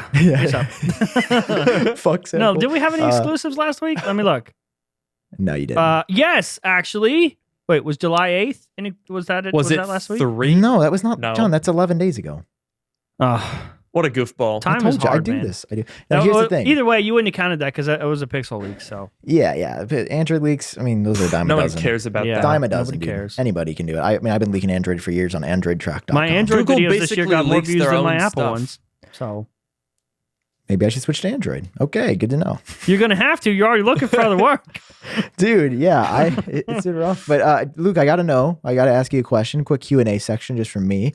Okay. At what point in your YouTube career did you hate John Prosser? Because we've all been there. John's hated me. I've hated John. Okay. Are you there now? I wasn't until I was brutally insulted by John for the last hour or so. So I guess my phase starts now. Okay. Everyone starts somewhere, right? Yeah. It's fine. You'll come out of it. I'm just playing. John, I love you. Great guy. I think, well, that means his process has begun. He's going to hate me now and then end up being a co-host on the podcast. That's how it works. Does that mean I'm going to be replaced? No, you get to stay. Okay, that's kind of cool. I'd like to stay. This is honestly the thing each week that I have the most fun. Like I do genuine. Yeah, wait. How do we own the IP? So we're 50-50 on the Genius Bar IP, right? Yeah, but the issue with that is it was like a friendly verbal agreement. So who would win? Yeah, the problem is you verbally agreed to it, but when I came on here, I took full ownership. So your verbal contract doesn't mean shit anymore. I forgot. Sorry. Really, Sam and I just verbally agreed, and it's just a battle to see who fucks who in the end. That's what it is. That's the truth. Onlyfans.com/iupdates. Okay. Wow. Did you guys see? Did you guys see my? Wait, you know what, Sam? You know what I realized? What'd you realize? Even though YouTube is hard right now, we're on a struggle bus, right? Yes. The podcast is steady. Like, we get paid well with the podcast. Yeah. Even if our regular YouTube channels are taking a shit. So formerly you, now I. Yeah. Right. I keep forgetting. So really, thank you to everyone that listens and watches the podcast for saving our asses. Now, I will say this. Did you guys see my little exclusive that I dropped on my own little YouTube channel this week? It wasn't really an exclusive because I was really late, but I was really proud of the video and specifically the post on Apple Track about the iPhone 13. I got the dummy units in. The dummy units, yeah. It also confirmed that it'll be an S year. Does it feel nice? Do they feel dumb? They feel pretty dumb. Wait. Yeah. Luke, don't you have them too? No, I didn't get them because I knew Sam was going to have them. Yeah. Oh, wow. But why would we need dummy units? Why would two of us need them? I don't know. I'm just thinking. Yeah. We didn't need duplicate dummies. Yeah, we didn't need duplicate dummies. I'll just send them to you, Luke, whenever we're done. I'll save you some money. Oh, okay. John, have you ever been a dummy unit guy? You're not I always rush out every year to get them. And the dude I got them from, I love you, bro, but you could have shipped them a little bit faster this year, okay? Like last year, you know what it is? It's Do I know who it is? You know who it is, yeah. Okay. You definitely everybody know who it is. Yeah, everybody gets him. Listen, he's great. I love the dude. But here's the thing. I got really lucky last year. I was the first person on the internet to get the iPhone 12 dummies. Oh, nice. And that video and that was did a big redesign. 500K. That video got 500K. Years before, always last. Year before, always last. This year, damn near last. So I'm like, you know what? Wow, you really could have used those sooner this year. Yeah. I was like, but hey, if I can just time it up to the redesign to get it first, I'm cool with that. I'll wait every 3-4 years. That's fine. I can be chill. Yeah. It's a good time. I mean, I've never actually, I mean, obviously I've been offered them. People will send them to me. That's fine. But I've never actually had them in my possession. Do they feel fucky or do they feel like an actual phone? I will get you one. What? I'll mail you. I'll mail you one. You could just tell me. No, I'll mail you one. I don't really want it. You don't want a little dummy phone? I've been offered dummies for a lot of things. And a lot of things. Like I've been offered dummies for Android phones, and I'm like, I don't have use for this. I don't know what I would do with this. They make dummy Androids? I didn't know that. Apparently. Why wouldn't I don't they? know. Maybe I don't know. No. Sam literally doesn't understand that phone makers other than Apple exist. If it doesn't have an Apple on it, it doesn't even turn on. What do they use? Phone booths? Yet I will maintain that I am one of the most fair Apple reviewers out there. Well, you can maintain it all because you Apple want. doesn't give you anything. Ooh. So you're allowed to criticize them. Dude, wouldn't that... No comment. But yeah, I mean, that's something that I've brought up on the show before, right? Just like talking about myself. I feel like it could potentially change the way you review products if you got them early. If you really valued that business relationship. That's why Luke is so compromised. Wait, none of us. Has Apple ever talked to you, Luke? Have you ever gotten emails? Have they ever been like, Not hey? a peep. No, the only peep. email that I've gotten from Apple is Genius Bar confirmation when I send stuff off to get fixed. Oh, I was like, well, they sent you an email about our podcast? I forgot that we named our podcast after. I mean, we didn't. We named it after candy. Yes, of course. Yes. Oh, speaking of the actual Genius Bar, Luke, do you want to talk about the finesse on the pod? We were texting about it this week, and man's working some magic out here. Talk about that. I'll spoil a video, Exclusive. but I'm sure people will still watch the video. Don't worry, nobody's listening right now. I bought this Mac Mini for parts, and it was $300. A 2018 Core i5 6-core Mac Mini with 512 gigs of storage. Okay. For $300, and it was like super vague. And I was like, all right, I'm gonna see if I can fix this thing and get a video out of it. I don't have anything else going on. Wait, Let's okay. give it a I have shot. a question. Did you have a project in mind and then you went and bought this thing for parts, or did you just stumble on it and were like, I'll buy that? Buy this paperweight. That's exactly. That's how I get half of my projects. I'm like looking on eBay. I'm like, I could use a video idea right now, and I was like, I'll take it. So I snagged it. I had no idea what was wrong with it. It showed up. I unboxed it. I'm on camera. I'm like, oh, what's up? Let's see what's wrong with this little Mac Mini. Dead. Okay. Nothing. Well, didn't you buy it for Literally parts? nothing. I bought it for parts. So what did you expect? But they said, oh, it makes a loud fan noise and it runs hot. And I was like, okay, clean out the vents, SMC reset. That's my shit. Do some fiddling around, repaste the CPU, see if we can get this thing under control. Shows up dead as a brick. Literally, might as well have been a brick. Okay. And I was like, man, what a bummer. I contacted the seller because I'm like, the thing is totally fucked. And he was like, I guess you can return it because it was like from a big seller. Like, and I was like, return it to him, right? It. Yeah. I thought he was like, oh, you can try to return it to Apple. Good fucking luck. Well, but then I was yeah, right. But then I was like, well, it's a 2018. Let me just pop it in the old serial number check coverage. And I'm like, wait a minute. Oh no, it's under warranty. Oh no, this thing is under warranty. I made a Genius Bar appointment that afternoon. I took it down there. I said, sir, my Mac Mini is not functioning. They said, sir, we are going to go ahead and replace that logic board for you free of charge. So in the next few days, I will be getting a completely repaired 2018 Mac Mini, the one that you could buy right now for $1,100, and I paid $300 for it. Nice, dude. Such a good move. He texted me that. He was like, yo, there's no way this thing is so borked. And then he was like, yo, it's gonna get fixed. So you have I was looking on eBay. I was like, can I fix it myself? But the logic boards for those things are like $700, and I'm like, no way I'm spending $700 on a logic board for an Intel Mac Mini. No, not gonna happen. No, you're not making your money back on that one. Well, this reminds me. Way. Okay, do I talk about this or do I not? Okay. Well, it's towards the end of the longest podcast episode. It might be. We're getting there. Okay. I think let's keep going. Let's hit 2 hours, dude. We only got 20 more minutes. Oh God. This is a story that will never come out. Well, I mean, it's coming out now, but not as like, not as like, it's not a report that I'm working on any longer. Dead end, as you could say.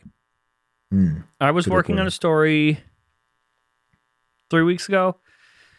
I go to frontpagetech.com.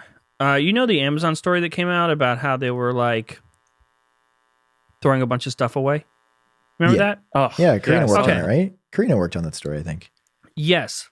Well, somebody contacted. So the basis of the story was Amazon, instead of like just trying to sell stuff again or whatever, like sometimes whether you return something or if they just didn't sell stuff, like they have extra stock. Yeah. They just destroy them. Like they put them in a box and like the employees know like, hey, this stuff is getting lit on fire. And so a lot of stuff gets destroyed. So people are upset about like that being wasteful. Well, we put out the story. No. This is some like mafia shit. We put out the story. Somebody from Amazon contacts me. They send me a message on Signal, and they're like, "Hey, I have something for you, but we should talk on the phone. I shouldn't text this." And I was like, "But it's Signal. It's super secure. You're fine." I don't. And any source that has ever asked to call me, I'm like, no. So I tell them like, I don't do calls. They're like, I think you're gonna want to know. So I put my phone down for a little bit. I was like, no, I'm not fucking doing that. You can't just make me call you. I bet. You did it, didn't you? Yeah, I called them. I wish I could show you. So he basically said they aren't being destroyed per se. For example, he gave me a shipment of MacBooks. Okay? MacBook Pros in this instance. That had been returned. Okay. Mm-hmm. And he's like, I need you. So here are MacBook Pro listings, okay? And here is a logistics company. I'm not going to say the state. I'll save myself from that. But there was a logistics company in a certain state that was contracted these MacBooks from Amazon. So Amazon returned MacBooks. Amazon didn't have any use for them, so they were just giving them to this logistics company who was turning around and selling them on eBay. Okay? The issue was that they were activation locked. So these were MacBooks that people had purchased, signed in with their Apple ID, did not wipe it, and returned it.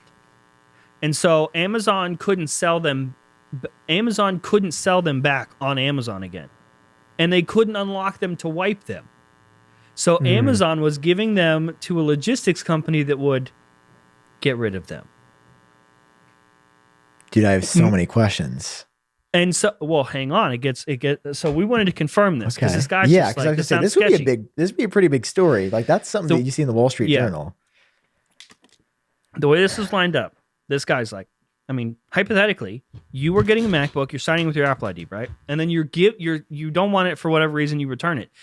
Amazon can't resell it because you've signed in, and they're not going to do that in the first place. They can't wipe it because you're signed in and they don't have access. So instead of destroying them, because the guy had called me on the premise of some things are getting destroyed, yes, but some things are worse, and this is the worst part. So they're not getting destroyed; they're being pawned off to this other company that, like, I mean, is that completely legal? Like, the only people that buy activation locked computers are criminals that have either access or know how to get through the activation lock, which is scary because all your data is on there. All your stuff is on your MacBook that you signed into. And so I was like, okay, yeah, that's troubling, but how do I know? Yeah. And he was like, okay, here was a listing. Here's this company on eBay. Here is a listing of like 30 MacBooks. Under each, the eBay description has the serial number. And I was like, okay, so? And they were like, you have sources at Apple, right? I was like, yes. And they're like, you can look up the serial number and see who owns it. And so I was like, oh my God. So I start reaching out to sources that I have within Apple, and I'm handing them serial numbers. And they're like, yes, we can look that up, but we are not going to tell you that. Why do you want this information? And so I briefly explained the story that I'm trying to figure out who the owner is, and so we can track down the company doing it, the owners of the company doing it, and like basically figure out where Amazon is getting in contact with them. Dude. And so we did. I had a source that was willing to look it up and brought up the history of every computer. Like who was purchased by, every time somebody signed into it with their Apple ID, whether it had been repaired before, everything about the MacBook came up in Apple's system. And it did. It had like the people's name on it. So the original owner was listed as Amazon.com. But then it had an additional owner, and it's that person's information that's being sold. It's kind of fucked up. John, what I'm hearing is that... I know it's kind of complicated, but like when it clicks in your head how fucked up it is, you're like, okay, yeah, I see. Before I ask my follow-up question, I want to ask this question, which is, why did you not follow through with the story? So... the main reason was because I don't want to, if I do the story, I want to commit to it, and I want to give up the name of the company. Yeah. I'm scared about doing that, though, because if this is in any way wrong, which everything checks out, like this source didn't just tell me stuff that I'm then reporting on. They gave me tools, and I did the research myself. Like they were like, here's serial numbers from this company. Ask your Apple source to look it up and confirm it. Yeah. Everything checks out. But if I'm wrong, like I don't want to put out the report without the company's name involved.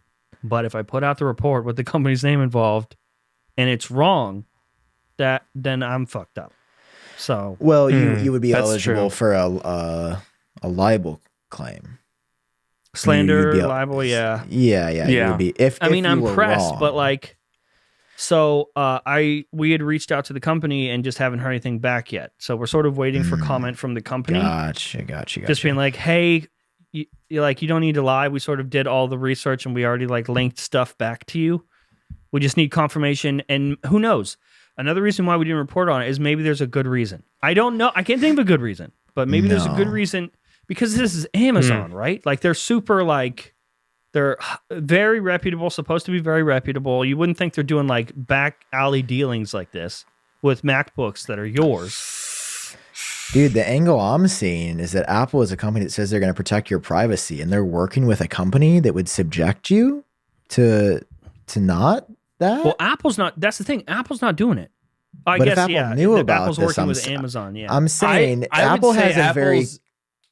Go ahead, Luke. I think Apple's a little guilty in this because they make it so difficult to deal with used computers, because it is not clear to the average person that forgetting to sign out bricks the device that you're getting rid of.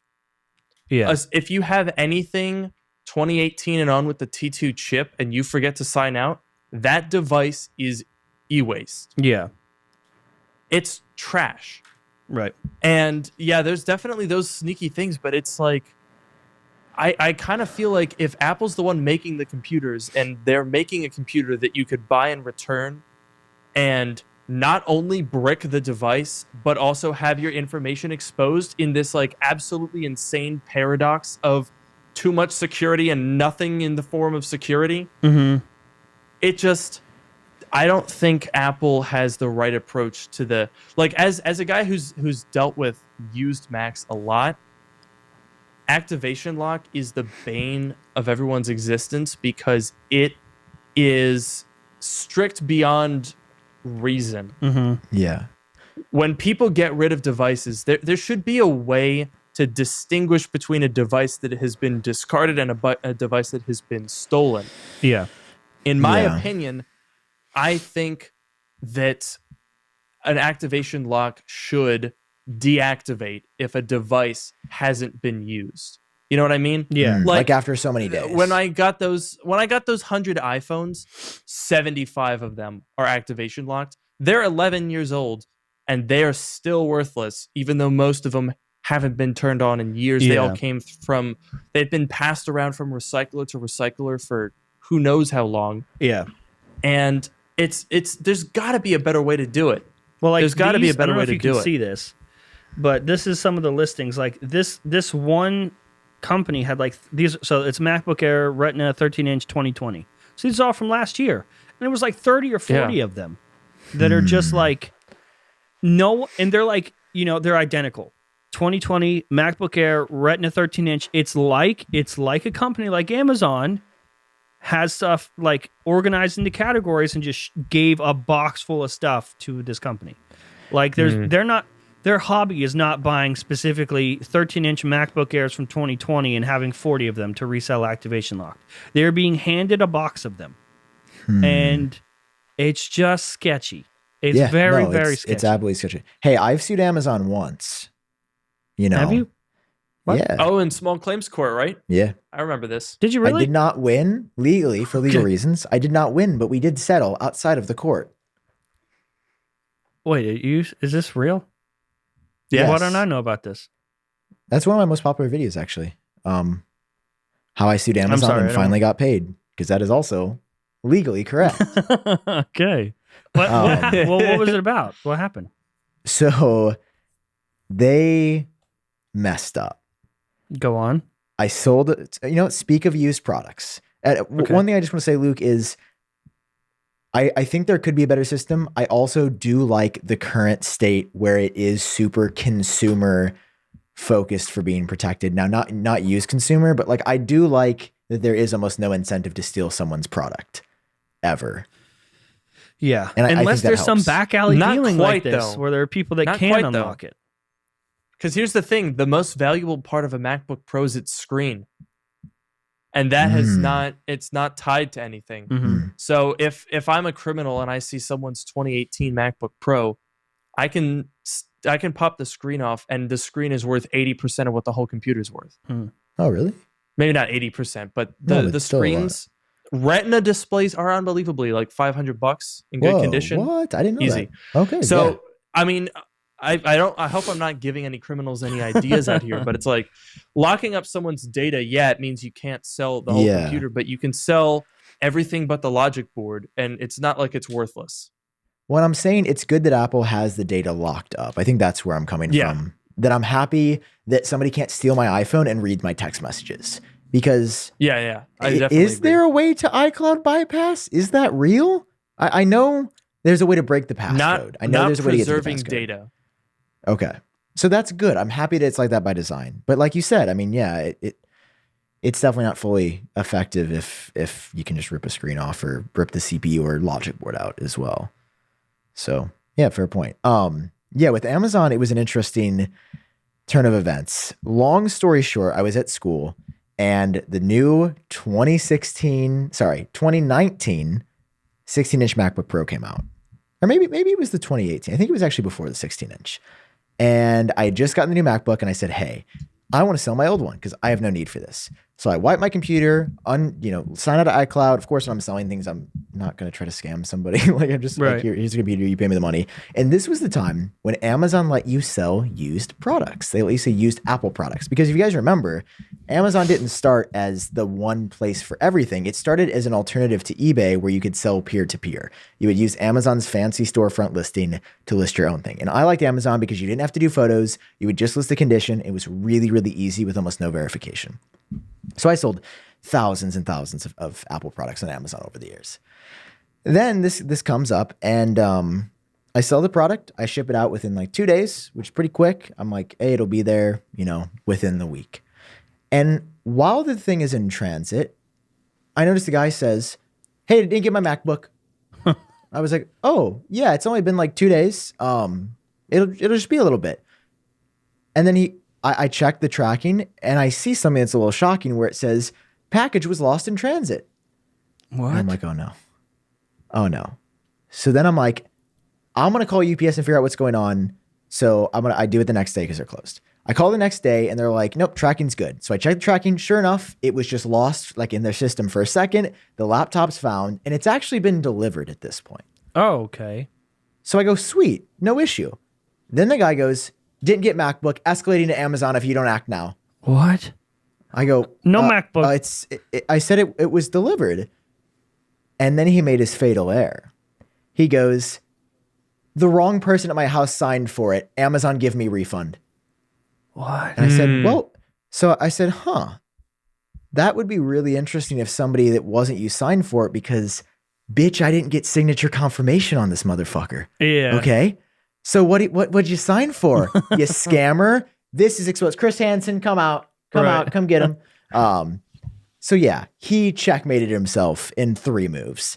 Very embarrassing. So I was like, of course this guy's scamming. Anyone that says when the package is still in transit and they had the tracking number that says it's not there. And the fact that without even trying to resolve it with me, he was like, Amazon, please come, please fix. Because he knows that. So guess what Amazon did, guys? Amazon goes, hey, we have an A to Z guarantee, Sam. You tried to scam this guy, so we're going to knock a huge star and a significant portion of your seller score off your profile and refund the guy this money. And I said, oh, no, sorry, you guys don't understand. He's clearly trying to take advantage of the situation. Right. I have an official letter from UPS that says their driver delivered it. And by the way, I didn't get signature confirmation. That should be evidence enough that this dude is clearly lying. Yeah. Sorry, Amazon has determined that the seller is in the wrong and the buyer is in the right. Thank you. Have a good day. What?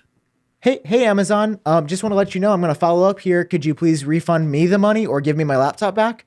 No reply. Hey, Amazon, could you please give me my laptop back because this guy clearly scammed me? Reply. I love how you're asking that as if Amazon, Jeffrey Bezos, is going to walk in and just take your MacBook back. Yeah. So 3 emails go by. And then I said, hey, gonna escalate this if you don't give me my money back or make the situation right. No reply. I said, okay. I'm a college student with way too much free time on my hands. This is the part of my life where I'm being the most exploratory I've ever been. And I don't know, I guess people just assume that people are just going to give up and say, oh man, guess I just lost $1,900. Right. No, that's not who I am. You steal a penny from me. I will sue you in small claims court for a penny, and I'm not even playing. Just to have the court say, you're wrong. Right. Because that's how much I care about the principle. Everyone in my life knows me. I'm principle driven. It's right or it's wrong. I don't care if it's for a lot of money or no money. If you stole from me, you stole from me. And this dude stole from me. So I go to the court. And I've never done this before. It's a huge process. And I go through all the steps. Long story short here, the court sends Amazon a little notification. And I pay there's a county in Washington that I pay a sheriff $50 to deliver a court summons to Amazon's legal headquarters. And the sheriff goes there, and I literally paid a sheriff's department to send the summons. And within 17 hours, hi, is this Sam Cole? I was like, yeah, who is this? Hi, it's Amazon. It's Amazon Legal. Hey, so we just instantly, he's like, is this a good time to talk? And I was like, actually, no, I'm at work right now. Can I call you back later? Were you actually at work? Yeah. No, I was just like, I'm gonna make them thirst for this a little bit. So I think I actually was busy. Yeah. So I call him back, and he's like, so yeah, what's going on? What's going on? And I just told him the story. I was like, dude, the guy completely scammed me, and 3 times it failed the pass of your team. Like, I will sue you guys for this because you're the responsible party in this transaction to make the right call. And he was like, oh, okay. So like, how much do you want? And this is where I made my mistake. I only said I wanted like a little bit more than the sale was worth.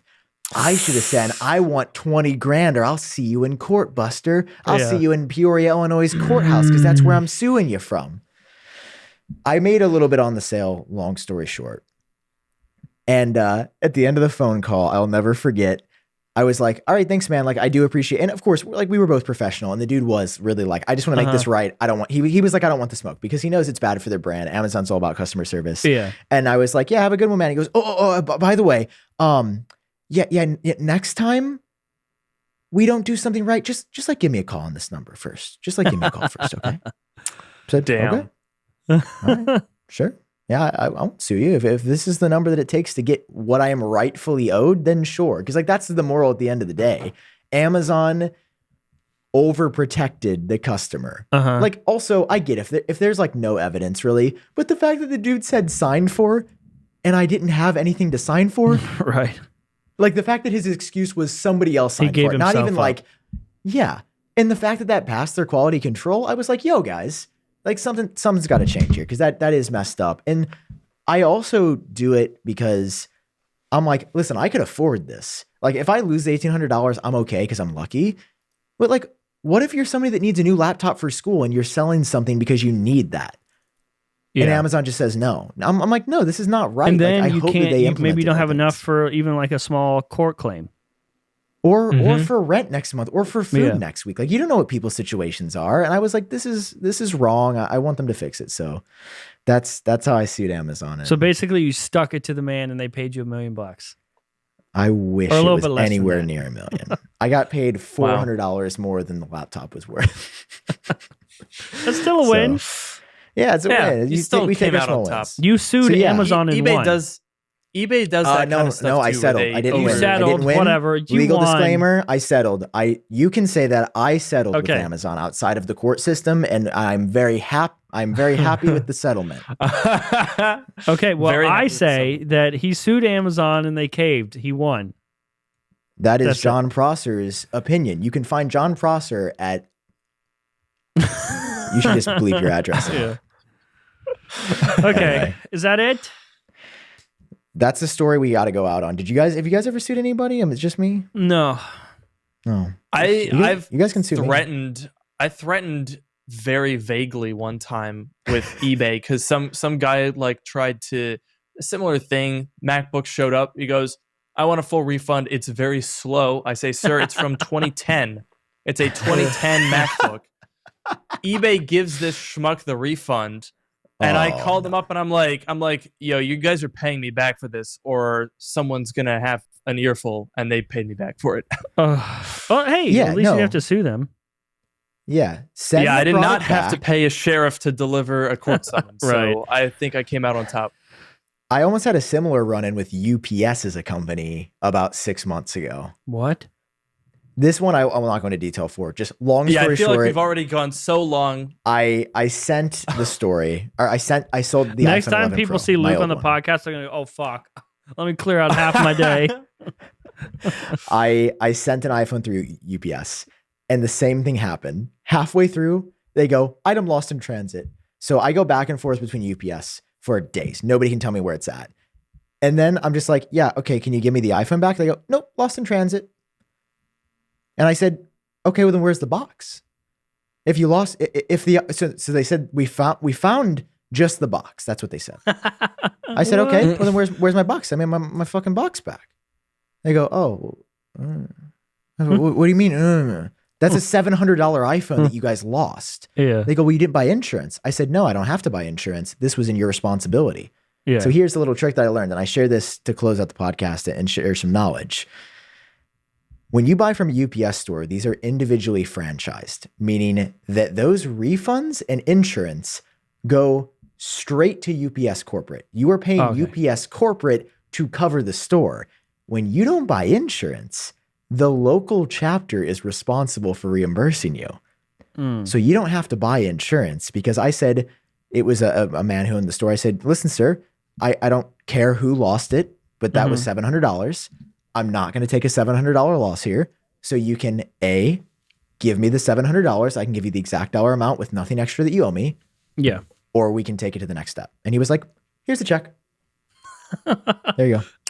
And so that was from the UPS store that you bought. Yeah, you just took it That from was some from man. the local owner of the UPS store. UPS corporate gives you $100 and that's it. Dang. All the other money just goes to UPS corporate. So that's why they want you to buy insurance, so the local stores aren't responsible.